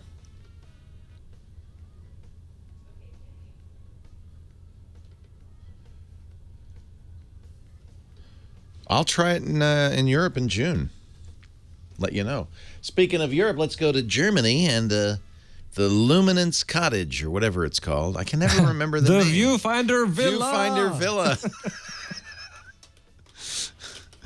The Rangefinder Ranch House. And Mr. It's an alliteration. VV. Isn't that Viewfinder Villa? Not so that hard, should make right? it easy, right? I'm just a moron, Chris. What do you want to do today? I want to talk about primes. Yeah. Prime lenses. Yeah. Like especially as you like bought my one. Nocton. Yes. Boy, is this a nice lens. It even looks like a nice lens, doesn't it? It just looks fancy. These Voigtlander lenses are like solidly built. Is that how you pronounce that? Voigtlander, not Voigtlander? Well, the proper pronunciation is Voigtlander. Voigtlander. Voigtlander. I'm going to say that. People go, huh? But see, what's great is I got the adapter. This is the Leica adapter. So now I can use any Leica lenses, including the Voigtlander. But it's manual only. But you know what? The A7 does manual so well. I'm so happy. I'm getting great images. The action on the lens nice and the smooth, the smooth focusing. Yeah, it's a nice metal lens, very smooth. This is the aperture. It's got indents, so it does a good job of getting the aperture, and I just love it. Yeah, feels like a nice lens, and that's important too. Doesn't come with the. Doesn't come with this. So you had to buy that, but I found a cheap one. A lens hood, yeah. Lens hood, little screw-on lens hood. That's okay. This is like $8, so that's fine. Yeah, and it looks metal. like it's more of a protection kind of thing. It's but what it it's works. for. It's not. Yeah, exactly. All right, here we go. Actually, every photographer I know uses Epson photo printers if they're gonna do their own printing. Do you, Chris Marquardt? What do you print with? You don't have to say Epson. It's an Epson, though. Yeah. In fact, Epson was the first. They pretty much own the market. They pretty much own it. They were the first to figure out how to do good black and white printing, which is apparently very difficult for an inkjet printer. But they've got it, and man, I love a beautiful, smooth tone black and white image. Man, it looks black good. and white prints right back there. Look at that. Chris Marquardt is our expert on digital photography. He does a lot of black and white. Does all kinds. He's one of the things I love about Chris. Very willing to try and experiment. Does some amazing work. He also leads workshops. You can find out more at discoverthetopfloor.com. You've got one in Cuba coming up. Is it Cuba? No, not Cuba. Not Cuba. There's one in New York. India coming up. There's one in Ireland coming up, and then in October I'll be in New York City. That's the one I'm thinking of. I really want to do that I'll be one. teaming up with Princeton Photo Workshop to do a workshop there. Yeah. So we have him join us every week and not to get hoity-toity, all fancy on us, but to talk about doing great photography with the stuff you've got. Well, and this time I want to bring something up. You told me last time that you bought a new prime lens. Bought a new lens for your camera. There's a certain kind of photographer. I'm in this group that really is terrible, but no, you're not. But I have a fetish for photography gear, and I keep thinking if I just got the right camera or the right lens, all my pictures would look great. And I'm going to keep believing that's exactly what it works like, right? No, not at all. No, but I do love the equipment. If you're a gear hound, there's something about photography that really gives you an opportunity to buy lovingly beautiful gear. And I think there is actually some creativity in that, because every time I get a new piece of gear, it kind of boosts me. It kind of helps me, and it might not last that long, but at least for a short time, I get this. Oh wow! Now I'm motivated again. It's a kind of motivation thing. Well, we talked about this the Voigtlander, or as you Germans call it, the Voigtlander, or whatever it's called, Voigtlander lens, which is a fairly low-cost version of some of the higher-end Leica style lenses. But this is a 35 millimeter, not a zoom. It's a prime lens. That's what I want to talk about, because most people might be familiar with a zoom lens where you just hit the little plus button and everything gets closer, or you hit the little minus button and everything goes further away. So you pretty much change what's called the focal length, and the smaller numbers are wide angle, the longer numbers are telephoto. And all point and shoots have zooms in them. I mean, that's normal. All of them do, yes. Yeah. What you have is a prime lens, and a prime lens is one that has a fixed focal length. You know how you zoom with this camera? You walk closer, or you sneaker zoom, or you walk backwards. You have to. But you know what? I haven't taken this lens off the camera since I got it. It's a great discipline to kind of think about what you're doing instead of just zooming. It is. Now, there are several reasons to use zoom lenses. I mean, the first reason, obviously, is convenience, right? You just stand there. You don't have to move. On travel, it's really good to have a zoom lens because you won't have to change lenses. You won't have to carry that many lenses with you. If you are in an environment that is, let's say, on the beach or in a desert or somewhere where it's dusty, having a zoom lens might help you not to have change a lens. You told me when I was going to go to Antarctica, just bring your 24-105, the kit lens. Oh, that's a perfect travel lens. Because it has everything, right? And it's all you need, and you don't ever have to take it off, right? And then, of course, also with the zoom lens, you get to decide when you shoot what focal length you want to use. Right. So you don't have to decide before. That can also be a disadvantage because not making a decision until the last point can influence the picture in some way. And then, of course, another reason for a zoom lens is they're bigger. They're a bit more impressive. So if you want to calculate in that gear factor, then a zoom lens might be the right one for you. But there are also reasons for prime lenses. The first one, and you will be able to confirm that the Voigtlander that you have has a really smooth, it's really a nice thing for a tech type of person to focus with that lens. Very smooth action, very good build quality. It's a $1,000 lens. It's not a cheap lens. Although, as you'll quickly learn, $1,000 is the starting point for many lenses. I mean, let's talk about how bright the lens is. Let's talk about what the maximum aperture for this one is. This is an How big does it go? It's 1.2, so that's very, very wide, which means you can take low light pictures, with practically a candle. Yeah. So in general, if you start with a prime lens at, let's say, f2.8 or something, you will not have to pay these high prices. And they are still plenty bright compared to zoom lenses. So you get a lot more light in with a prime lens at the same price point.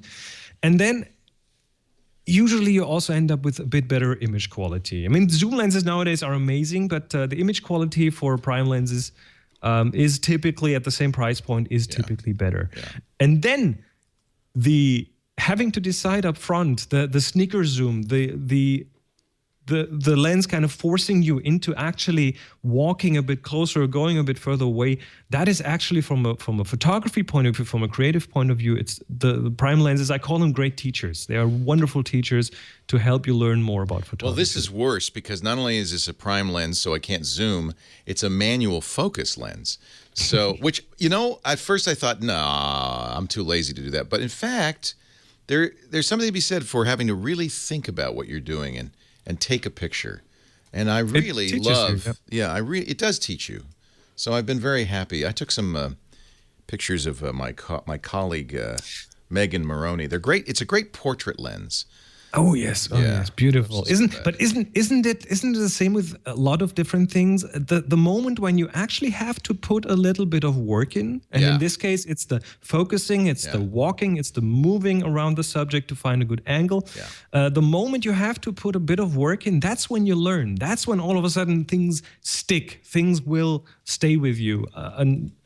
Very unlike the fully automated kind of mode where, it works or it doesn't, but you're not really sure why. This is where you actually learn that, if I do this with a focus, this is what happens. If I do this with my feet, then that's what happens. I consider this a learning. Yeah, this is trying to take a picture of my dog who's moving like crazy. And the problem with a very fast lens is the in-focus plane is so tiny that if anybody moves, you've lost the focus. But when you get the focus, it really is spectacular. It really does a nice job. It's fun. It's a lot of educators suggest a fixed length lens. I mean, if you want to dip your toes into the prime lens water, I think the cheapest and still very good suggestion is get a 50 millimeter 1.8. That's kind of the one that I think every photographer should have. Or even a 2. Those are around $100. Yeah. They are fairly decently priced, and they will give you an idea of what you might be missing out. And I know a lot of photographers who got like a really cheap 50 1.8, maybe even used, And then they ended up really, really starting to buy more primes because it's kind of addictive. It's terrible addiction. Oh my gosh. Yes. I don't buy Zooms anymore. I only buy primes. But the problem is then you have to you start, well, I need a wide angle, and I need a long one, and I need a middle one, and I need this fast one, and I need a slow, and it can kind of get out of control. It feeds the gear lust for sure. But that's why I've decided I spent a lot of money on this one lens, and I'm just going to use this for a year. Nothing else. I'm fully with you. That's a very good decision. Yeah. I applaud you for that. And there's a learning curve, especially with manual focus, and I'm really learning. And of course the very fast lens and learning how to frame and move in and out. But I feel like it's a great education. Chris Marquardt is at Discover the Top Floor, a great place to go to learn from Chris directly with his workshops and see his photos too. He's so much fun. Thank you, Chris. Thank you.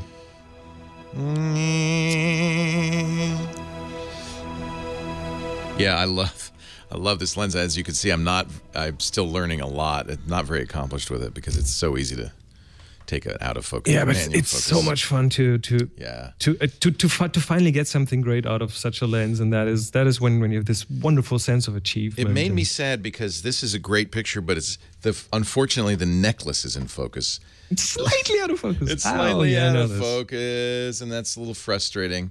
But God, they were great. It's the bokeh, the creaminess of it is just beautiful. I'm very happy with this lens. Just take 3 or 4 more shots every time you are doing something where it really counts. And then I've been relying on the peaking, and I found that the peaking at 1.2 isn't enough. But it had, because, 1.2, this much out of distance difference. Well, then stop it down to 1.8. You're still I golden. Take it a little the lens will actually perform even better at slightly stopped down. Yeah. So that's what I've been doing. But I'm trying to do. I like the shallow depth of field stuff. And then the reason the Sony is great for manual is not only does it have the focus peaking, but it has the zoom in on the focus, so you can zoom in 2 times. So you can. So do you put this on a function button? Yeah, I put it on C1, so it's right above the shoot button, and I basically am only using this manual focus with this Nocton for a while anyway. So it's almost like Volklander. Leo turning into a manual photographer. I really like it. You should come in October. I'll show you a few tricks. I have to talk to Lisa. We have to plan it because it would involve taking time off here and going there for a week. But totally, we really want to do it. Hey, Chris, always a pleasure. Absolutely. Talk to you again next week. Take care. Bye-bye. Take care. Yeah, the Sony A7 kind of forces you into this because they only have 3 or 4 lenses. So if you want to do, but the whole selling point on this, I think, is that you can use an adapter, and then the sky's the limit. Oh, extreme cold does have an effect on cameras. In fact, the advice I was given when we were traveling to Antarctica is don't bring a camera you can't afford to have break. They often do break down there.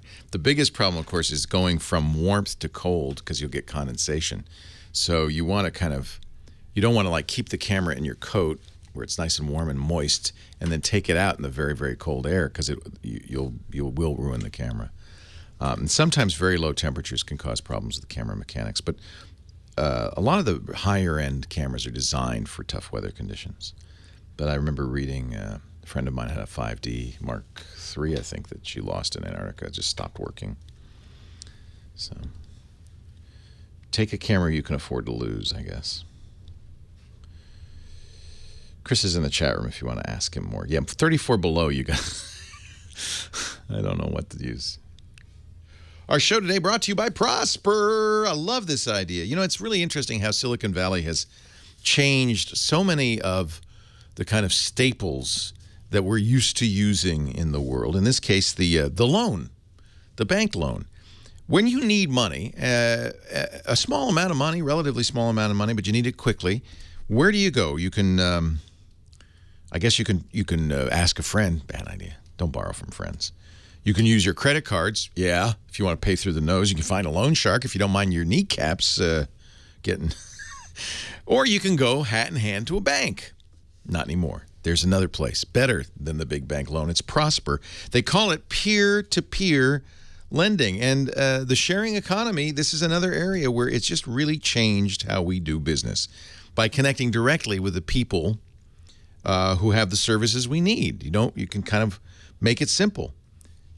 Look, that's what Uber did with hailing a cab. That's what Airbnb's done with hotel rooms, and Prosper.com is changing the way we borrow money. So the idea is it's an online marketplace that connects people who need money with people who have money to lend. And now there are something like 2 million people in the Prosper marketplace, lenders and borrowers alike. It has really become this vital, vibrant place. You can borrow up to $35,000, get it in as little as 5 days. I think it's just amazing. Here's what I say.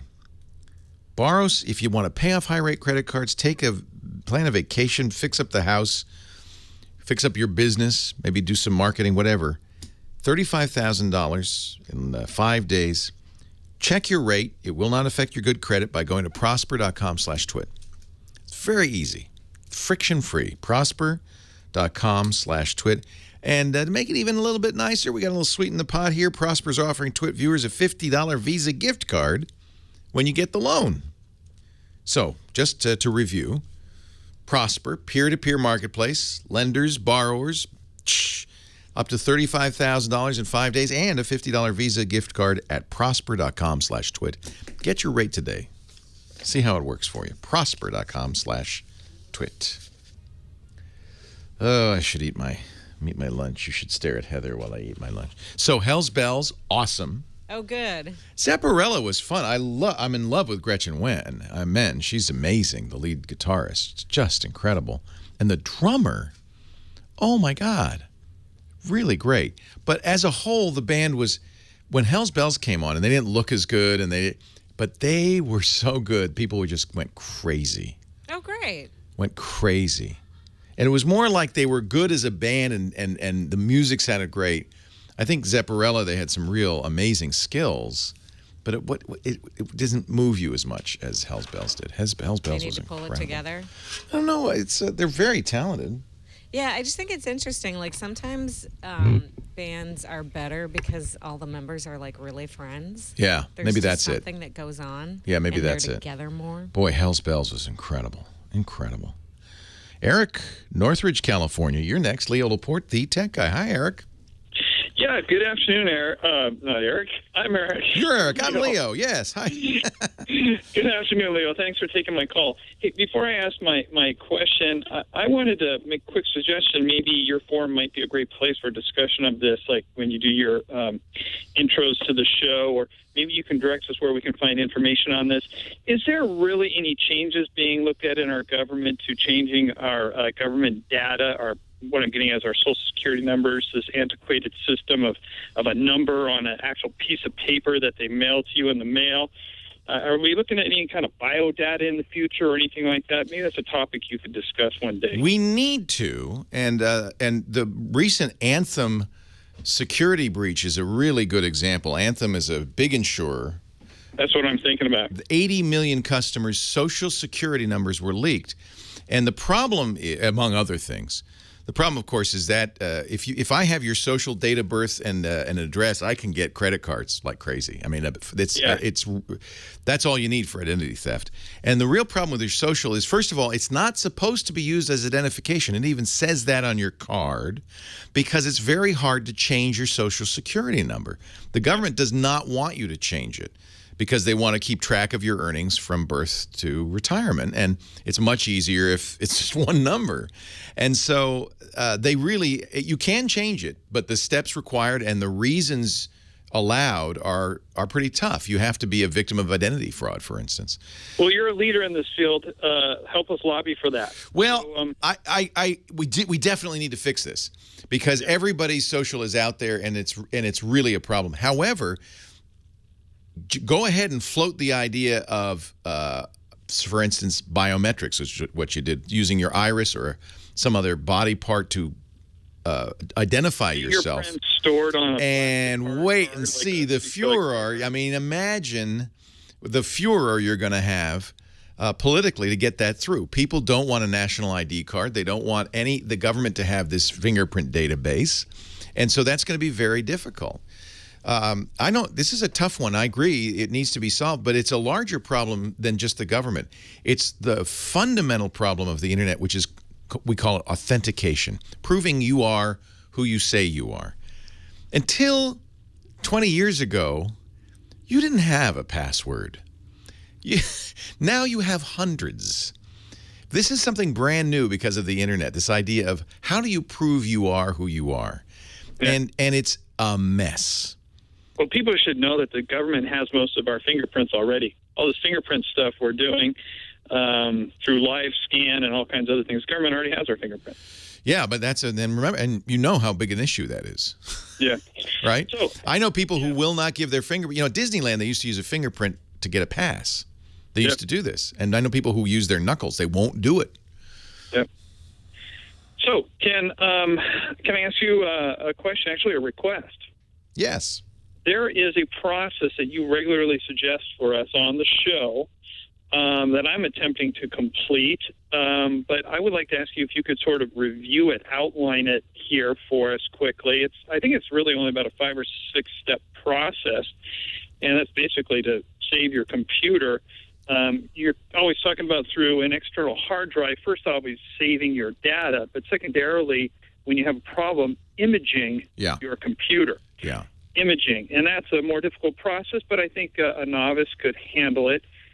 My wife and I have a very nice Sony Vaio laptop, which has, in and of itself, was expensive and has nice peripheries, but we believe the hard drive is going bad, slowing down in processing speed, and then actually shutting down with these interesting external power errors. Yeah. That we researched online. This is why backup is so important. Hard drives do fail or get lost, or people, you know, one of the most common problems is you accidentally delete a file. And you go, oops, and then you realize, I want that back. So everybody must have a backup solution, but there's a step beyond that, and I have mentioned it before, and you mentioned it, of imaging your disk. When you get a new computer, this is particularly important because nowadays computer manufacturers, Windows manufacturers, PC manufacturers don't give you disks. They don't give you a restore disk. You're expected to make them, which is a pain. But there's a better way, which is to get your system exactly as you wish it to be before you really start using it.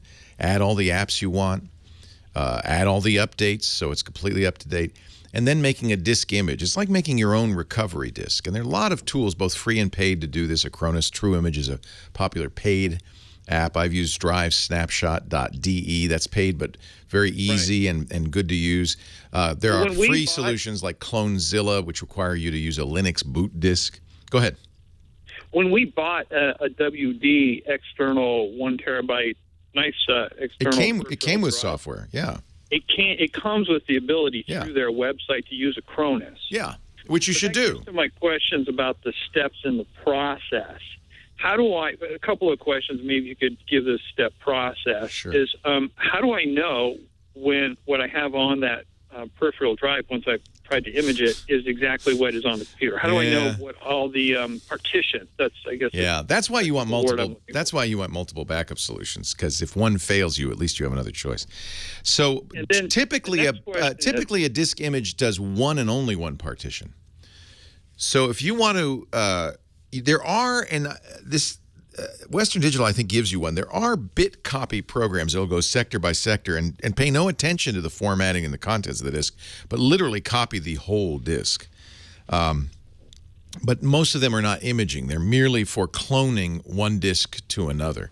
But that's not a bad solution if you've got a disk that has taken some effort to partition it in some unique way, and if you've put some energy into setting it up and you want to duplicate it, that's a good way to go. Use the hard drive if you buy an external hard drive, the hard drive manufacturer, whoever it is, will offer software for download that will let you clone a hard drive sector for sector.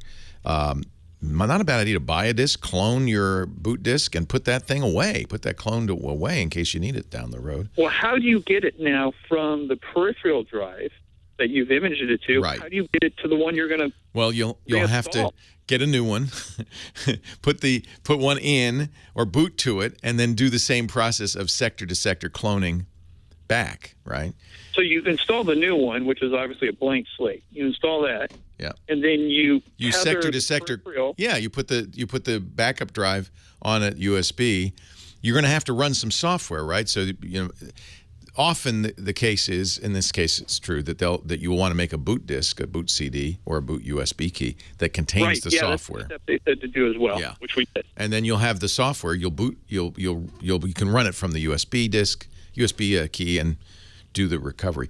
I think you can go on and on doing this stuff, and it's the key is to have 3 copies of everything, 2 different forms of medium, 1 in the cloud. That's what we always talk about, 3-2-1 backup. If you remember only one thing, remember that. 3 copies of everything. And if you delete 1, now you only have 2. Deleting the original just because you have something on a drive that says backup doesn't mean you can delete the original. You need 3 copies at all times. 2 different forms of media, so you're not reliant on a CD backup or a USB backup or a hard drive backup or a cloud backup. But one of them should be cloud because that's off-site. That's somewhere distant. Now, imaging is too big, and you probably don't want to put the image in the cloud. You only want to put your data in the cloud. The imaging is more for convenience. Making an image of your existing hard drive is like making a fast install disk. So you don't have to break out the Windows installer, get all your apps, do all the updates. Everything's on that one image. And it is, it's not a black diamond tip, but it's a somewhat more sophisticated user that's going to do this. We used to do it on Tech TV because we were live. Computers crash. Every computer, I spec'd them out before we went on the air, that every computer on the set, on the television show, had 2 hard drives, the boot drive and a second drive that would contain an image of the boot drive. And we did it because should the computer crash, a hard drive die, in the middle of a show, we could go to a commercial and within 5 minutes restore the original drive from the image. We were able to get right back to work on a live TV show. That's obviously pretty important. And so it's a great technique, but it's for people who have, for whatever reason, the need to get right back to work. It's great for businesses. Cloning is a useful thing to know about, and if you get a new computer, this would be a good time to do it. You don't want to clone all the time. You want to clone when you have got a perfect machine that's clean. You know there's no viruses. You've got everything you want on all the updates. That's the clone you want, not the one 3 years later when the machine's a mess. Leo Laporte, the tech guy. Oh, it happened all the time.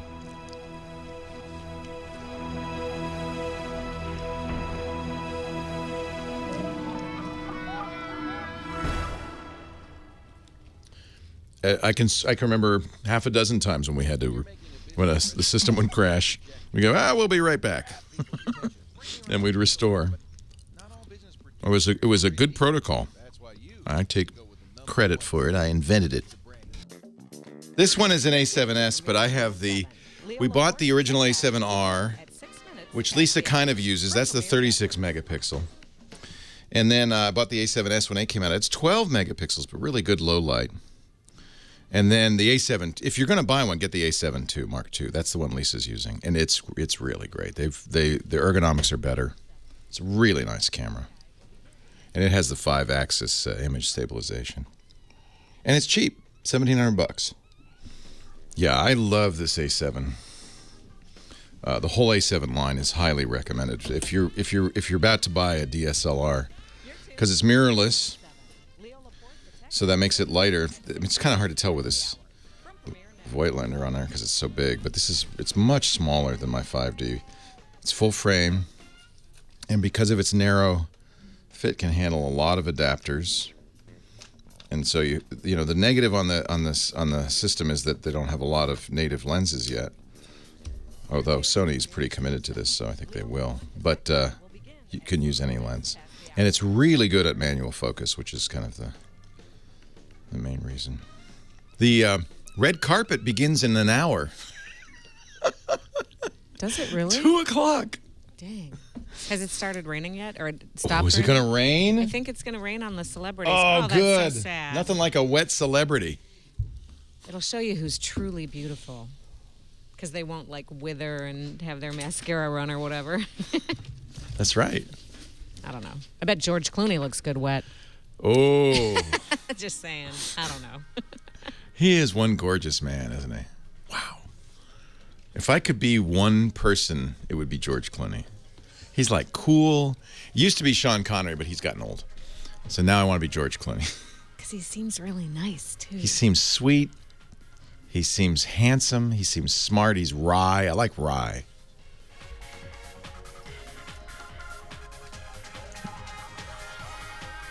Well, hey, how are you today? Leo Laporte, the tech guy.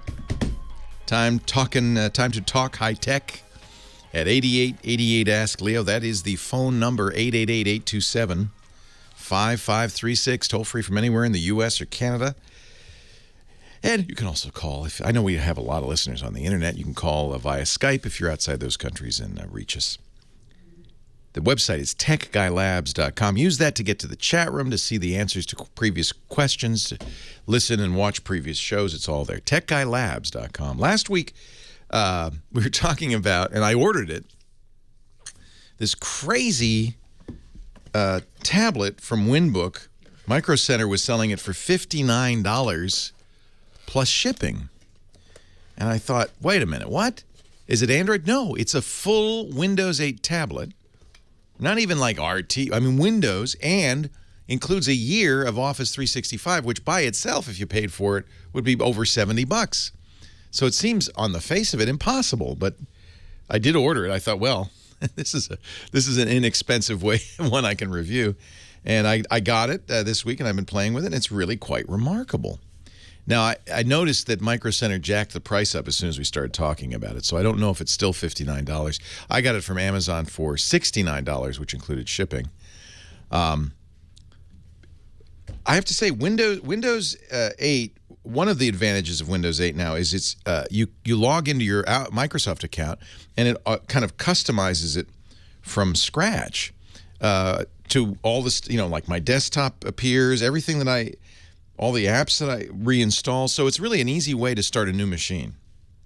In fact, when you first install Windows 8.1, it says, I see you already have a Windows 8.1 computer, in my case, my Dell and my Acer S7, and it said, would you like me to use the setup from one of those? So you choose an existing computer, and it duplicates it. You really see the tablet side of Windows 8 here. And this is one of the reasons many people, myself included, hated Windows 8, is it couldn't decide is it a desktop operating system, is it a tablet operating system? But on a little 7-inch tablet like this, you really see the value of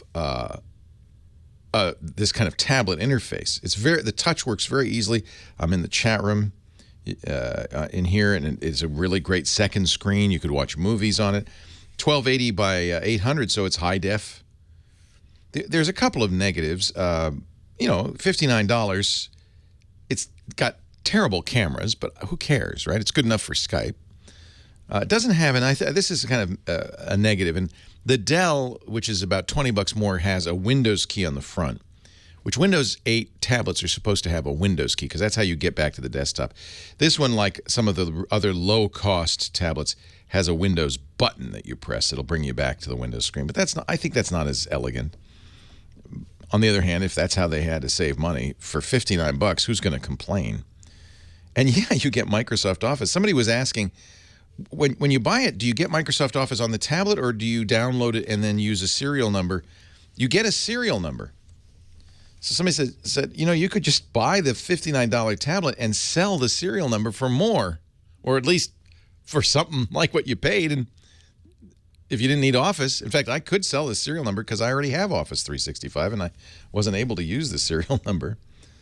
So that comes as a separate item. Micro Center apparently has open box versions of this for even less. And somebody in the chat room saying that they sent out coupons that would bring the price down to $40. Now, in the past, I have adamantly said, do not buy a cheap tablet. Those cheap Android tablets you get at the grocery store, don't. But you know what? This is not so bad. And because it has a full-size USB port, which you could run a keyboard off of, this would be not a bad first computer. Or somebody who's strapped for cash, who did want to get online and do email and surf the net. Boy, $59. That's less than dinner for two. And it's low enough that this is the kind of thing you might get for the coffee table while you're watching the Academy Awards, so you can watch Twitter while you're doing the Oscars. I'm pretty impressed. It's the model is the Winbook, WINBOOK TW700. It's a 7-inch tablet, which is pretty small. And as I said, I've found it on Amazon for $70. Micro Center had it for less, $59 plus $6 shipping. On the other hand, as soon as we started talking about it, the prices changed. So I don't know what the current price is. Get it now before they hear it on the radio again. But yeah, you can watch Netflix on it. I mean, it's pretty amazing. Wow. It's an interesting world where you can get a full computer. You know, it's only got 1 gig of RAM. It's only got 16 gigs of storage, but you can put a micro SD card in it, get it up to 64 gigs. You get cloud storage with it.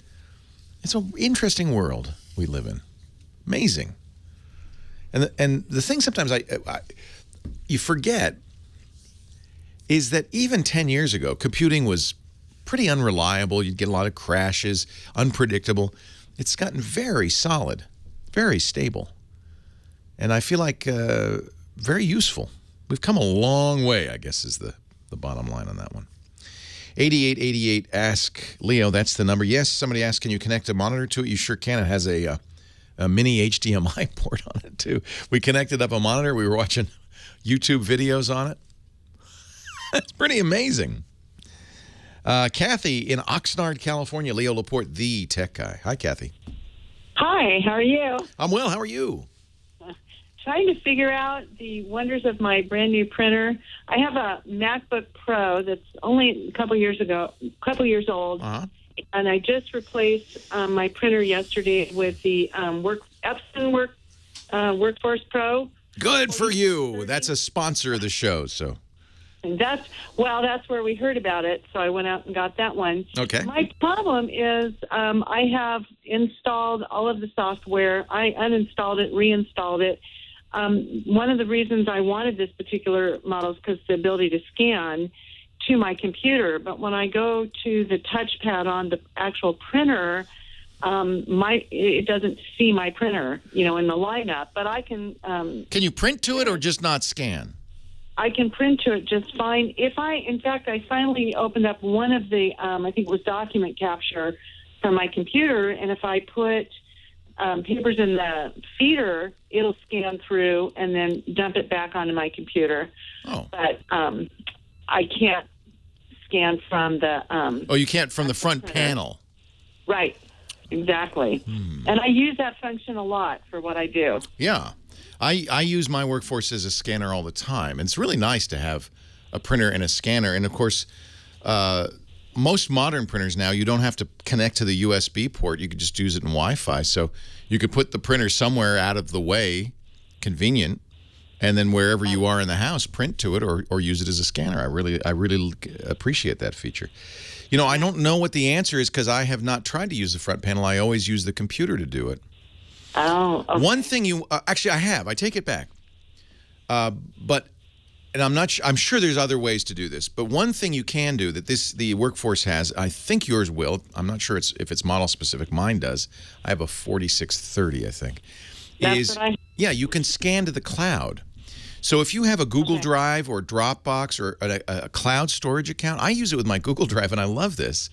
I don't even have to go to a computer. I go to this Epson, open it up, put something in to scan it, and I say, save it to Google Drive. And it scans it to Google Drive. Then I go to whenever I'm at another computer, I go to my Google Drive, and there's the scanned document. Oh, all right. So that I was able to do from the front panel. I don't know about scanning to a computer. It may be that you have to do that from the computer side because otherwise it doesn't know, well, which computer? Well, it's really interesting because we have another computer in the house, and that shows up. We're all. It's just the Apple that doesn't. Yeah, it's the Apple that doesn't show up. And when I open up the event manager, it just says that function's not available. Yeah. That's a good question. I don't know, and maybe Epson has an answer for you. But I have been able to scan to Google Drive from the front panel, and that's actually quite handy. Leo Laporte, the tech guy. I don't know.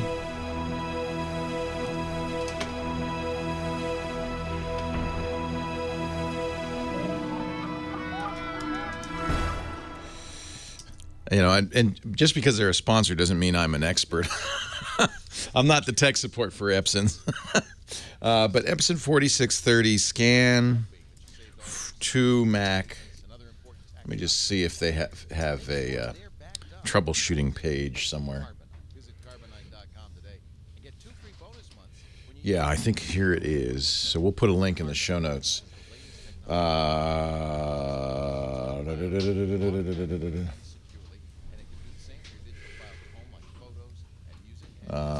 Epson product with Apple AirPrint.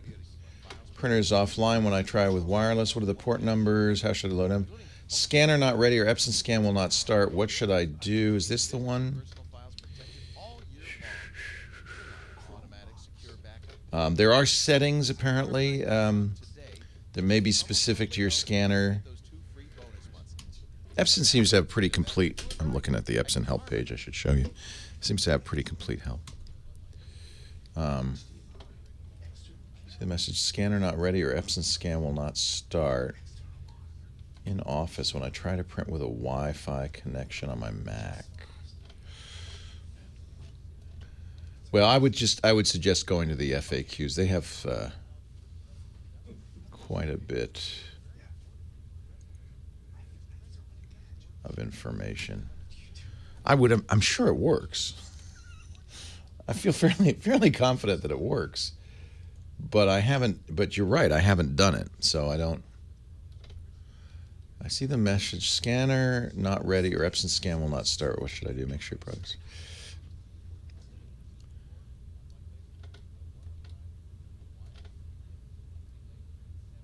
You know what? I would guess that if you think about it, there must be something running on the computer that the printer can connect with to see it. And so I would guess that when you install the Epson software on the Mac, that there was something that's supposed to be running in the background that's not. So they talk in here about making sure that the scanner is running in the background. And the ultimate solution: uninstall and reinstall the software.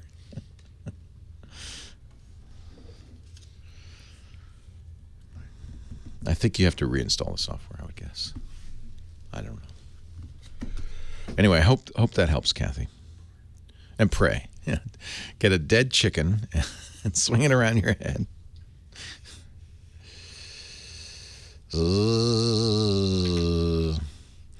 You know, Mike B's asking if I could get Windows 10 on here. And Alex Gumpel put it on his HP Stream tablet with great effort. It's not, if you look, it says, no, you can't. And but he was with great effort able to do it, and it's not completely reliable. The problem is the technical preview is not, probably isn't driver complete, I would guess. There's memory issues as well. But Microsoft has promised that it will run on anything that runs Windows 8. So I'm presuming that when Windows 10 comes out this fall, and by the way, everything I have, I'm going to move to Windows 10 as soon as I can. But yeah, the technical preview, I think you can. But I don't know if you really. I mean, I think this is just made for. Let me log into Netflix. We can run a Netflix movie. We can watch movies. Is it the Atom, Hodor? That's the problem? All right, it's the Atom processor. Can it run x86 programs? You bet. It's an x86 computer. It is a full Windows computer. Did you see how that notification popped up from my IRC there? Oh, my internet's messed up, isn't it? Leo Laporte, the tech guy. 8888 Ask Leo. Moving on to Duke in Redondo Beach, California. Hi, Duke. Hello there. A couple of things. One, since you were just talking about Epson, I went and bought a 2260, and I was delighted to find out when it does two-sided printing, which I do a lot of, I didn't have to take the papers out. Isn't that out. nice? It goes and turns it over. And it turns it over automatically. I love that. Very nice thing. We live in amazing times. Yes. The printer turns the paper over. Yeah, my big HP laser color printer I got to take the papers out, pull the drawer out, put them in, put them back in, and all that business. To be fair, and again, Epson's a sponsor. Disclaimer. But to be fair, I'm sure HP makes one that turns the paper over too now. Well, I'm sure they do. Well, they make inkjets. I'm sure they figured that out by now. They make inkjets to do, but the lasers they are don't. very expensive. Yeah, I know. Okay, getting to my original question, yes. I've got a bunch of LP 33 1/3 records I want to be able to copy into CDs, DVDs, whatever, and I know I need to copy them to the computer first, and then burn them. Burning them would be a piece of cake. My problem is the turntable I've got is maybe 10 years old. It's a good, nice turntable. That's not a problem. Problem is coming out of the back, I'm not sure how to wire it into the computer. Turntables are what we call unbalanced. And what it means is you're going to get a lot of buzz and hum if you just took the output of the turntable and put it into the sound card of the computer. You need a little preamp that has a turntable connection, and it will then take the turntable. You see this on amps too, that you don't plug the turntable into the input. You have a special turntable connection because it's an unbalanced input. It's an unusual kind of connection. Can you recommend one? Oh, yeah, any cheap preamp. Too bad I can't say go down to Radio Shack and get one. That's what I used to say. Yeah.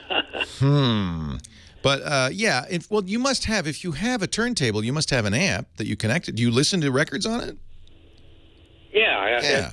But it connects to a big... No, I understand, but take the amp will have output jacks. You know those little red and white? Yeah. That's what you need. Just take it out of that instead of the turntable directly. Play the turntable. Put the amp on the turntable setting. Play the record, but instead of taking it directly out of the turntable, you take it out of the amp. Gotcha. The stereo. Just get the stereo RCA jacks into your computer has a sound card. It probably takes a mini jack in, Yeah. So you're going to have to go to whatever the equivalent of Radio Shack is nowadays, and get a RCA, left-right RCA, red and white RCA plug to mini jack, and then plug that in the computer. Get a long one, so you just don't have to put it. Yeah. Okay, I appreciate that. I really like your show. Thanks for listening. I appreciate it. We're going to miss Radio Shack. Man, I feel so bad, man. I feel so bad. So you probably heard by now, Radio Shack, 4,000 stores. That's one of the advantages of Radio Shack is every little town had a Radio Shack. And in the day, you would go to Radio Shack not just because of the battery club, but you could literally get resistors, transistors, capacitors, cables, plugs, all sorts of stuff. And frankly, it seems to me, as a geek, to be a vital resource in every community. Where else are you going to go? There's nowhere else. They were the ones.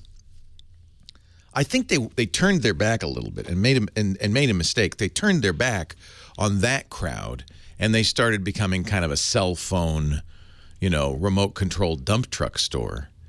And oh gosh and golly, can't make it, can you? So they've literally gone bankrupt. Half the stores will be sold to Sprint. Amazon has talked about buying some of the stores for showrooms. I don't know if that'll happen. But this is a huge loss to every community in this country. And I feel like if Radio Shack, gosh, I wish I could have gotten a hold of them about, 5-10 years ago and said, focus on the geeks. Focus on the maker movement. See, the maker movement now has created in every community probably a decent number of people who want to build and make and do. They want 3D printers. They want to build and, fly drones. They want to, and then there's got to be enough business. Maybe, I guess you make a nickel on a cable for an amplifier to a computer, but it seems to me there should be some business there that keep the thing alive. It's kind of sad. Now, maybe somebody will pick up the slack here. I don't know. Maybe Walmart or Target or somebody will have a little electronics section. Please do. We need this. Because mail order is fine, but when you need a cable to connect your amplifier to your PC, you need it today. You don't want to go online and buy it and get it in 2 days, 3 days. 8888 Ask Leo. Ted, I'm sounding like an old guy now. In Woodland Hills. Hi, Ted. Leo Laporte, the tech guy. Hi, Leo. Good to talk to you. Good to talk to you. Thanks for calling. I have kind of a catch-22 problem. all of a sudden my internet browser crashes whenever I try to open it. That's annoying. It really is. So without trying to delete it. How do you get another one? Because you need a browser to download a browser, don't you? Exactly. So tell me a little, are you on Windows? I am. And the Windows browser 7. is Internet Explorer? Exactly, yes. So you want to start Internet Explorer in safe mode. The problem almost certainly is that there is something in your history or your cache that is crashing Internet Explorer. And, of course, you can't start it enough to get Chrome or Firefox. You can't get it to run. So if it crashes, it is possible to reset Internet Explorer's settings to clear the cache without running it. And you go into your control panel and you open the Internet settings. And you should be in Internet Options, I guess it's called. And you should be able to reset. There'll be a command to reset the settings, clear the cache. It's under the Advanced tab, and there's just a reset button. Try that first. I did see that. Will I lose my saved information as far? You'll lose bookmarks. You'll lose cookies. You'll lose, if you do a full reset, you'll lose all the cached stuff. The cache is the problem, almost certainly. Okay. So the way the Internet Explorer and all browsers work is to save time. When you download an image from a website, it stores it locally in a cache.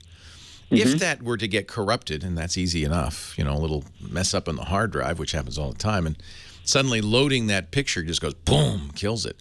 Or you have a toolbar that's corrupt, resetting it will reset all of those. But you raise an interesting question. The catch-22 is, if I don't have a browser, how can I get a browser? And in fact, some people say, and somebody's saying in the chat room, Internet Explorer is merely a delivery system for Google Chrome. I'll tell you the solution when we return. Leo Laporte, the tech guy.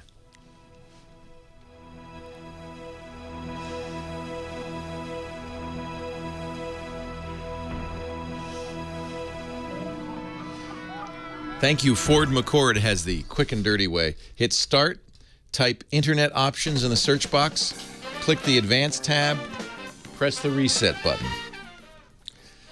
That's probably going to fix it. If it doesn't, then you got a larger issue.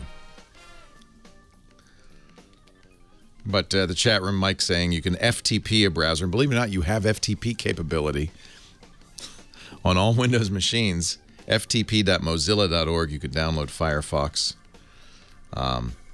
You could also... I wonder, is there a way to re-download IE? Can you do that from from a Windows Update? All electronics is awesome, but only big cities have them. We have an all electronics down the road, down in San Rafael. You could just smash your computer and buy a Winbook for $59, says Burke.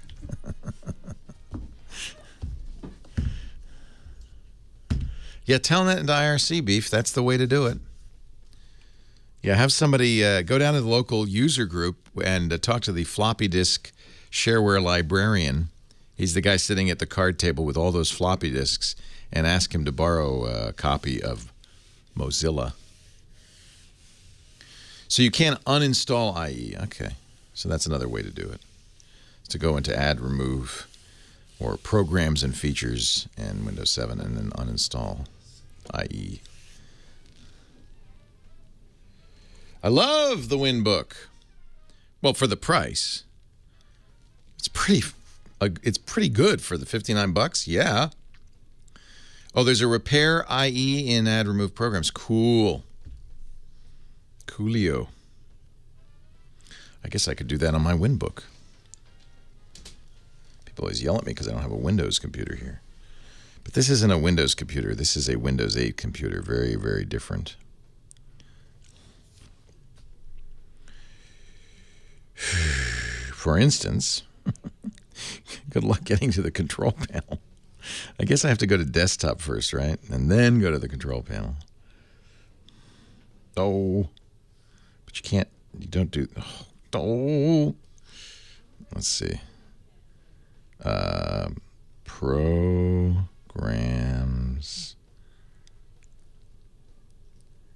and features. There you go. That's really the way you should do it in Windows, isn't it? Good luck reading this. I only have 3 programs installed. What? Intel Trusted Execution Engine, Microsoft Office, and Microsoft OneDrive. What? Where's IE? That's crazy. What? Maybe if I go to... No. Push the wrong button. That's the big thing wrong with this, is the screen is so tiny. You need a stylus to use it. Update. Security update. And you can't, you feel like you should be able to do this. You can't. There's no way to kind of magnify it. So the touch targets are tiny, weeny, little touch targets. Do you have a mouse? Yeah, I could plug a mouse in. Can you? Yeah. It's kind of weird, but you can. That's the thing. Yeah, because it has a normal USB port. So now I can mouse around. Yeah, there's my mouse. Mouse, keyboard, external monitor. Right. So basically, this is a computer. Right. Yeah. I have a Chromebox. I love Chromebox. Yeah, this would be like a Chromebox. I have to say, Chrome is amazing. Chromebooks are amazing because... Oh, hold on. Leo Laporte, the tech guy. So we were talking, it is a catch-22. If your internet browser, if you have Windows and you have one browser, Internet Explorer, and it won't run, what do you do? What will you do? Well, we gave you one way. You can go to the Internet Options control panel and reset it. And if that doesn't fix it, I'm told, although I don't know if this is the case, I'm told that you can uninstall it. If you go to Add Remove Programs, or now they call it Programs and Features, you can find IE. I was just looking on my WinBook and I couldn't, but supposedly you can find IE and you can uninstall it and reinstall it through Windows Update. That would also help. But then the kind of a weird one is you can also FTP a copy of Mozilla, or I'm sorry, Firefox from Mozilla. You'd have to open your command. Let's see, how would you do this? You'd open a command line. So, your DOS-like shell, and you'd see the C:\/ prompt, and you type FTP space, which is File Transfer Protocol, FTP space, ftp.mozilla.org. Is that all you need to do? I'll have to try it. It is a catch-22. If you can't launch Explorer, how do you fix Explorer? Actually, that's Internet Explorer. Now, Mike B's pointing out that the File Explorer on Windows will also do this, so you can FTP in your File Explorer. We'll put a link in the show notes, thanks to the Ford McCord in our chat room, how to download Firefox without a web browser that shows pictures and explains exactly how to use this. You launch FTP, and then, so you go to the command line, you type FTP, that'll run the Windows FTP program, which you have, believe it or not, and then you'll see a prompt that says FTP greater than, and you type openreleases.mozilla.org, and it'll walk you through the whole thing. The username is anonymous, the password is anonymous, that's literally the username and password. You'll have to browse around using the DOS commands for moving through directories, CD, change directory. You can see what's in the directory by typing ls. Oh, this is good. We're teaching you Unix. Then you switch to binary file mode by typing in type image. Oh, forget it. Then you choose the directory. All right, I'm going to put this in the show notes. It's 12 steps. Don't forget to type "by" when you're done. But you can do it. Isn't it great to be a geek? Ted is, that was Ted. Now Tony in Los Angeles. Hi, Tony. Leo Laporte, the tech Thank guy. you, Leo, for taking my emergency call for help. For an hour, we've left you on hold. I didn't know it was an emergency. I apologize. What can I do for you? Okay, well, I am screwed. Oh, no. Oh, that's bad. Oh, it's bad. I've got my work computer here. It's the one I do all my billing on, my end of the month billing. Okay. So it's Windows XP. I know it shouldn't be, but it is. That's okay. Work computers often are Windows XP. Yeah, and it's right now I've got the black screen of apologize for the inconvenience when Windows didn't start successfully, a recent hardware software change, safe mode, start Windows normally. It actually apologized for the inconvenience? Yeah, of course. Isn't that polite? Well, you know, if they charge us so much, they better make it easy. I apologize for the inconvenience. So something changed in your hardware. Yeah. So what was that? Do you know? I might have pulled a thumb drive out at the wrong time. No, that's not it. No, you're okay. I promise you that did not do this. Nothing else. So it thinks this is part of the piracy protection built into Windows. So what is it asking you to do? Well, it gives me the option to start in the safe mode. Yeah. Or to start Windows normally. So you pick either option. Yeah. And then it goes to the Windows XP screen, the initializing screen. Yeah. And then, let's see, give it 5, and then 4, 3, and then it boom! Flashes, blue screen, and then it takes you right back to the... Okay. It takes you right back to the, the Acer screen. Same thing happened in safe mode. Have you tried starting up in safe mode? Yeah. Same thing. Okay. So what's happening is your hard drive had a problem. And it got damaged. This is the most common problem in computing, and almost all the calls I get where people are having problems with their computer can be traced back to hard drive corruption. Unfortunately, hard drive corruption happens all the time. It's like life. We're all rusting. And your hard drive's rusting too. Not literally rusting. It's not oxidizing.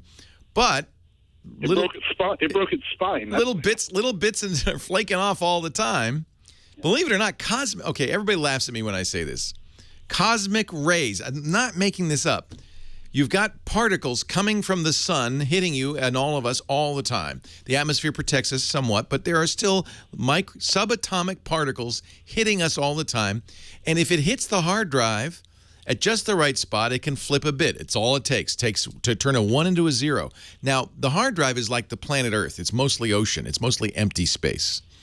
But if that cosmic ray or some other stray thing flips one bit in a critical portion of the hard drive, like, let's say, the Windows operating system, Windows will start chugging along. It'll get to that. It'll go, and you'll get a blue screen. You'll get exactly what you're getting. So yeah, the blue screen is a quick flash, and then it goes right back to the start in safe mode or use the last game. Yeah, you have a bad system file, a damaged system file. So you're never going to get past that. There's no magic. You got to fix it. How do I do that? If you can go to the text prompt, one of the you're getting your startup menu, which is great. There's a couple of things. First thing I would do is go into your BIOS setup. When you first start up the computer, unfortunately Acer, Dell, everybody hides this. But when you see the Acer thing, hit escape. And there'll be a message on the screen that says something like, I'm not sure what it'll say exactly. Well, I went into BIOS. Oh, you did? Okay. I didn't see anything. No, just reset it. Okay. So the BIOS keeps track of your hardware. See, this error message, I'm so sorry, something happened, your system's changed. That's one thing that concerns me a little bit. So reset. I'm in the BIOS right now. Yeah, you'll see reset ESCD or something like that, or system configuration data, something like that. You might have to, there's a lot of pages. You might have to browse through. But if you can reset the system configuration data, I would do that. That will tell the machine, go through everything and make sure you know what you've got. Because it sounds like what's happened is the machine thinks you've changed the hard drive. Now, this could be part of a side effect of the corruption, but it also could be that there's a physical malfunction, the circuit board on the hard drive or something, or it could just be when that cosmic ray struck, that subatomic particle. It didn't strike a hard drive. It struck part of the non-volatile memory that stores the settings. If it hit just right, it doesn't. It's saying, "Wait a minute! Didn't you used to have a Western Digital drive in here? What is this?" And that's why you're getting that weird error message. Well, I have a Windows XP Media Center boot disk here. Is there anything I can do? No, Media Center won't help you. Well, this is a Media Center. Oh, with Media Center. Yeah, okay. So look in your, so here's the steps. That's the last step. First step is to look in your BIOS, reset it. Okay, the only reason I'm saying to do that, I don't normally recommend that, but the only reason I'm doing that is because you're getting this error message, your hardware's changed. Okay, what am I resetting in BIOS? Well, it varies depending on the BIOS. It might say system configuration. It might say set to default. It might say ESCD. That's the system configuration data. But I have load optimal default. So that's it. Do that. Hold on a second.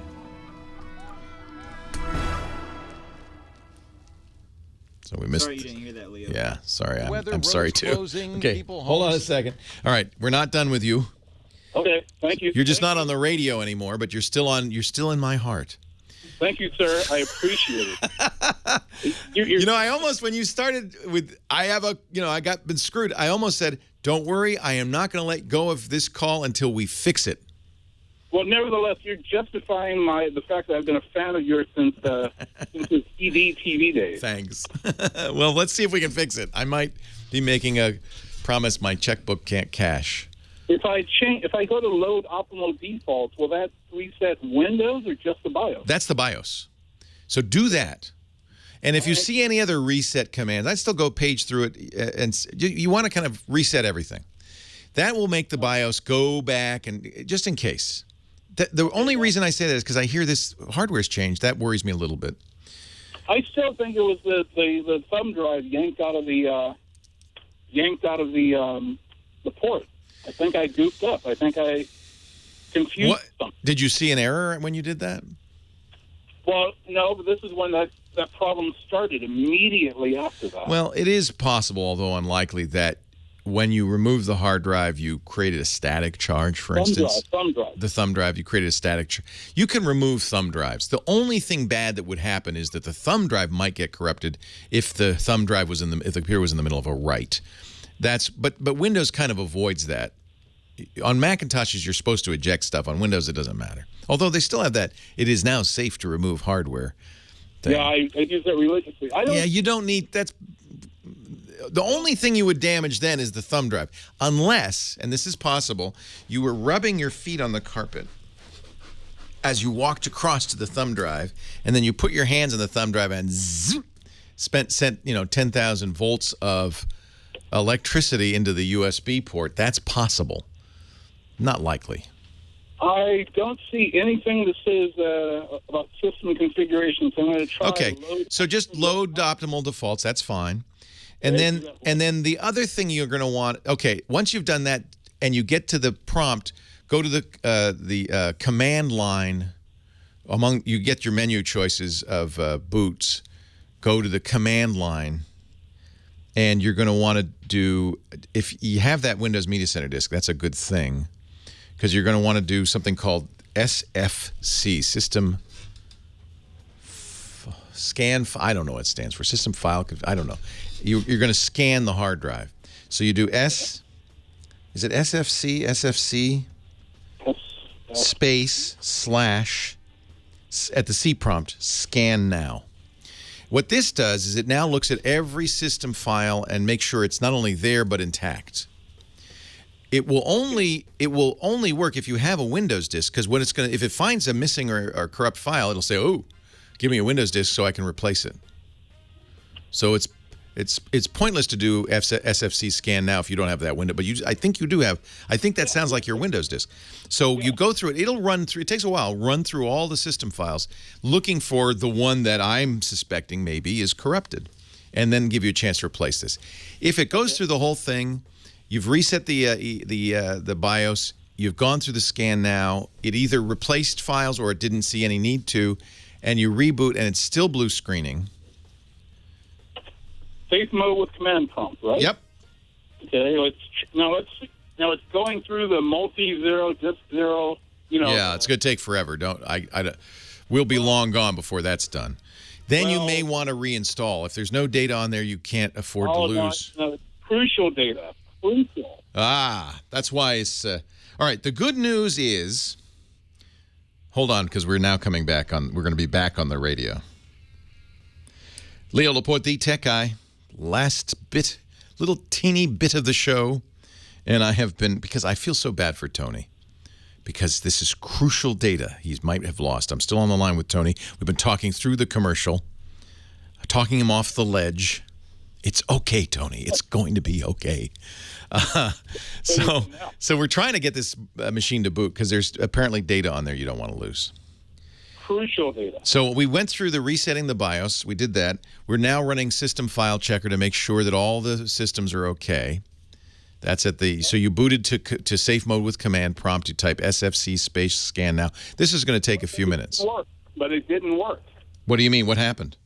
I did safe mode with command prompt, and it started to go through the text, disk 0, all that, and it crashed and brought me right back to safe mode with networking, safe mode with command prompt. Whatever I do brings me back to this screen. Yeah. I apologize for the convenience. So what you're going to need to do now, and you could do this yourself if you were sufficiently sophisticated, otherwise I'd bring it to a trusted tech guy, right? Is going to need to pull the drive from the laptop and use another computer to get the data off of it. The data's probably still there. It's hard to say. I mean, it may be the hard drive is completely dead. It may be as massively corrupted, maybe just slightly corrupted, but it's definitely a messed up. Can I boot from my system disk and use like recovery console or something like that? Here's the thing. This is crucial data you don't want to lose. Yeah. You start messing with a hard drive, you're running the risk of maybe getting the computer back but losing all your data. Okay, I have Carbonite. Can I... Oh, good. Oh, you haven't lost anything then? You should have told me at the beginning. Sorry. You're fine. You got a backup. I have Carbonite and ESET because of you. Good man. You're going to thank me because as long as Carbonite was properly configured and working, it's got all those files that you're worried about. How do I get them back? Well, you could go to any computer, log onto the Carbonite account, and then look through the files and say, these are the ones I want, or restore all of them. You could do that. You could go today and buy a new computer. You could get this computer working and do it. But as long as Carbonite's been running, you're good. Will this be a good time to put a new hard drive and use this computer with Windows 7 and see if Carbonite could... You can log on. The way Carbonite works, Carbonite's is a sponsor, disclaimer here. The way they work is you log onto your Carbonite account on any system and you restore. So one of the advantages of having Carbonite is when you get a new computer, you don't have to worry about moving your data over. You just put Carbonite on it, log in, and say, give me my stuff, man. Does that work with different operating systems? Sure. I'd like to move this XP to Windows 7. Sure. So I could take my 32-bit XP Media Center. Yeah, it doesnn't care. And put data don't care. Can I put 64-bit Windows 7 on it and then have Carbonite? Yeah, because it's just data. Because it doesn't care about data. Doesn't care what bits, how many bits you got. Oh. It doesn't restore the operating system or the apps, just the data. Well, I need to reinstall the apps so that the data makes sense? Well, eventually you'll need the apps, but at least you got your data. The apps you can get. Right. The data, any good backup system, really the most important thing to back up is the stuff you made that you can't go to the store and get. Right. The stuff that's unique to you. If that's backed up, then anything else can be fixed and solved. You can download a new copy of the software. You can get a new computer. You can install a new operating system. The stuff you made, your precious stuff that you made, that's the stuff you want to back up. Well, because I've been dying to tear this box apart. I've got a Windows 64, a Windows 7 64 disk. I've got a new hard drive. If I were you, I would be very careful with the old hard drive because that is where the data started. And well, one thing that sometimes happens, people install Carbonite and think they started and they didn't. So, I would still treat that disk as precious. Right. Go ahead and do what you want to do. You could either get a new computer and Windows 8 machine, or you could install Windows 7 on the old machine. If it ran XP, it'll probably run Windows 7 just fine, and then restore from Carbonite. But keep your old hard drive, because That's important. And goodness knows, a new hard drive's cheap. I've got all that stuff already. I'm itching to build another. Do it. Computer. Do it, man. Do it. I should do it on this rainy day. I've got Perfect day to do it. Keep listening to the radio. One quick question. I don't understand the difference between imaging and cloning. Same thing, pretty much. Sometimes cloning is used by hard drive manufacturers to talk about a sector-to-sector clone. So I have a computer. I buy a new hard drive. I want to take the new hard drive, put it where the old one is. So the first thing you do is you connect the computer to the new hard drive and you clone the original hard drive. That means a sector-by-sector copy of everything that's on the drive, all the setup, all the partitioning. Imaging is a little bit higher level. It knows about the operating system. It knows about files. It only takes one partition at a time. Imaging is making an image of what's in a partition.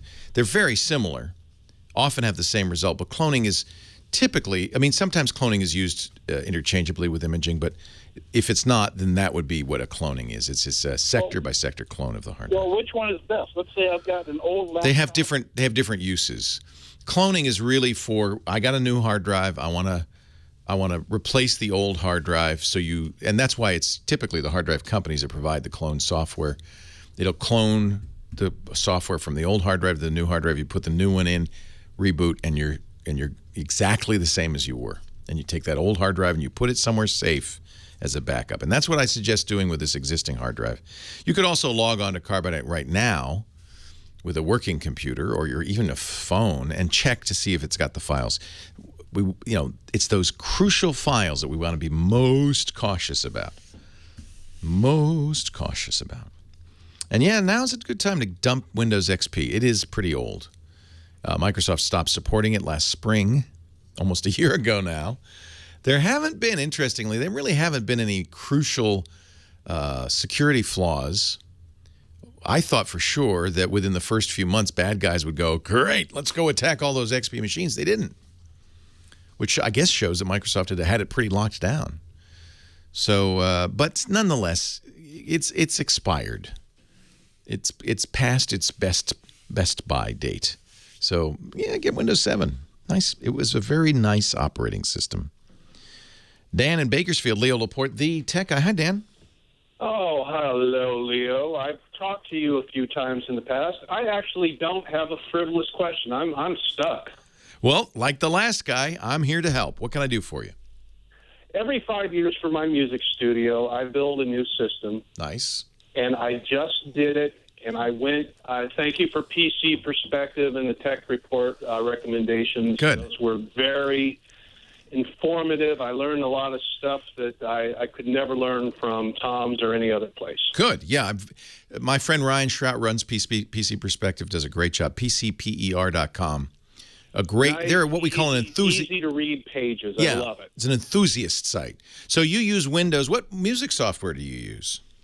Pro Tools 11. It's not HD, so it's basically the enthusiast software, but it's still a full-blown package. Yep. And I also use a PreSonus Studio One version 2. Okay. I'm running out of time, so quickly get me your question, because I don't want to run out of time before I can answer it. I have to use a FireWire card for my Focusrite interface. Uh-oh. And this new X99 motherboard, Asus. No more FireWire. Yep. I went with all the recommendations on the motherboard. You can thank Apple for this. Apple has pretty much phased out FireWire. Unfortunately, they neglected to tell people like Motu and others. And so there's a lot of hardware out there that requires FireWire, especially for audio. You're going to replace it with Thunderbolt. Probably what you want to do. Well, so you didn't get a Mac, though. I don't have a Mac, and I don't. Well, my interface is FireWire, so FireWire to Thunderbolt is what I'd have to do if I. Typically, that's what Mac people do, and they make adapters. On a PC, the problem is USB is not a peer-to-peer system, which FireWire is. So converting FireWire to USB is not as easy. You're going to have to. You know what you're going to do? You're going to get a FireWire PCI card and put that in the. I have one. Okay. Well, that's how you'll have to do it. And it doesn't work. And I'm trying to figure out how to diagnose it because there's nothing online. You got to call PreSonus because this is their hardware. It's probably a driver issue. That's what I would think. Is there any way I can look in Windows? Because Windows says, hey, we have no conflict, everything's fine. Visit the PreSonus website or call PreSonus. It's their hardware that's not working. You are not alone. There are a lot of people. Apple basically killed FireWire. And a lot of companies still make FireWire hardware. A lot of folks like you invested a lot of money in FireWire hardware and now want to use it. But you got to call PreSonus and say, what do I need to make? I bet you it's a driver issue, and it's up to them to provide that. Out of time, Leo Laporte, the tech guy. Have a great Geek Week. Thank you, Heather Hammond, Nathan Staten. Take care. ASIO drivers. That's what it is. Thank you, sir. No applause necessary. Just cash. No. It's like the Oscars. Well, that's it for the Tech Guy Show for today. I'm Leo Laporte. Thank you so much for joining us. Don't forget, the Tech Guy is just the tip of the iceberg. We do nearly 30 shows now on the Twit Netcast Network, and you'll find them all at twit.tv.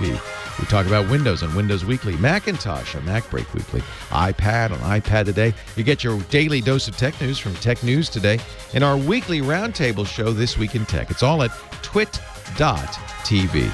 And I'll be back next time with another great Tech Guy podcast. Thanks for joining me. See you next time.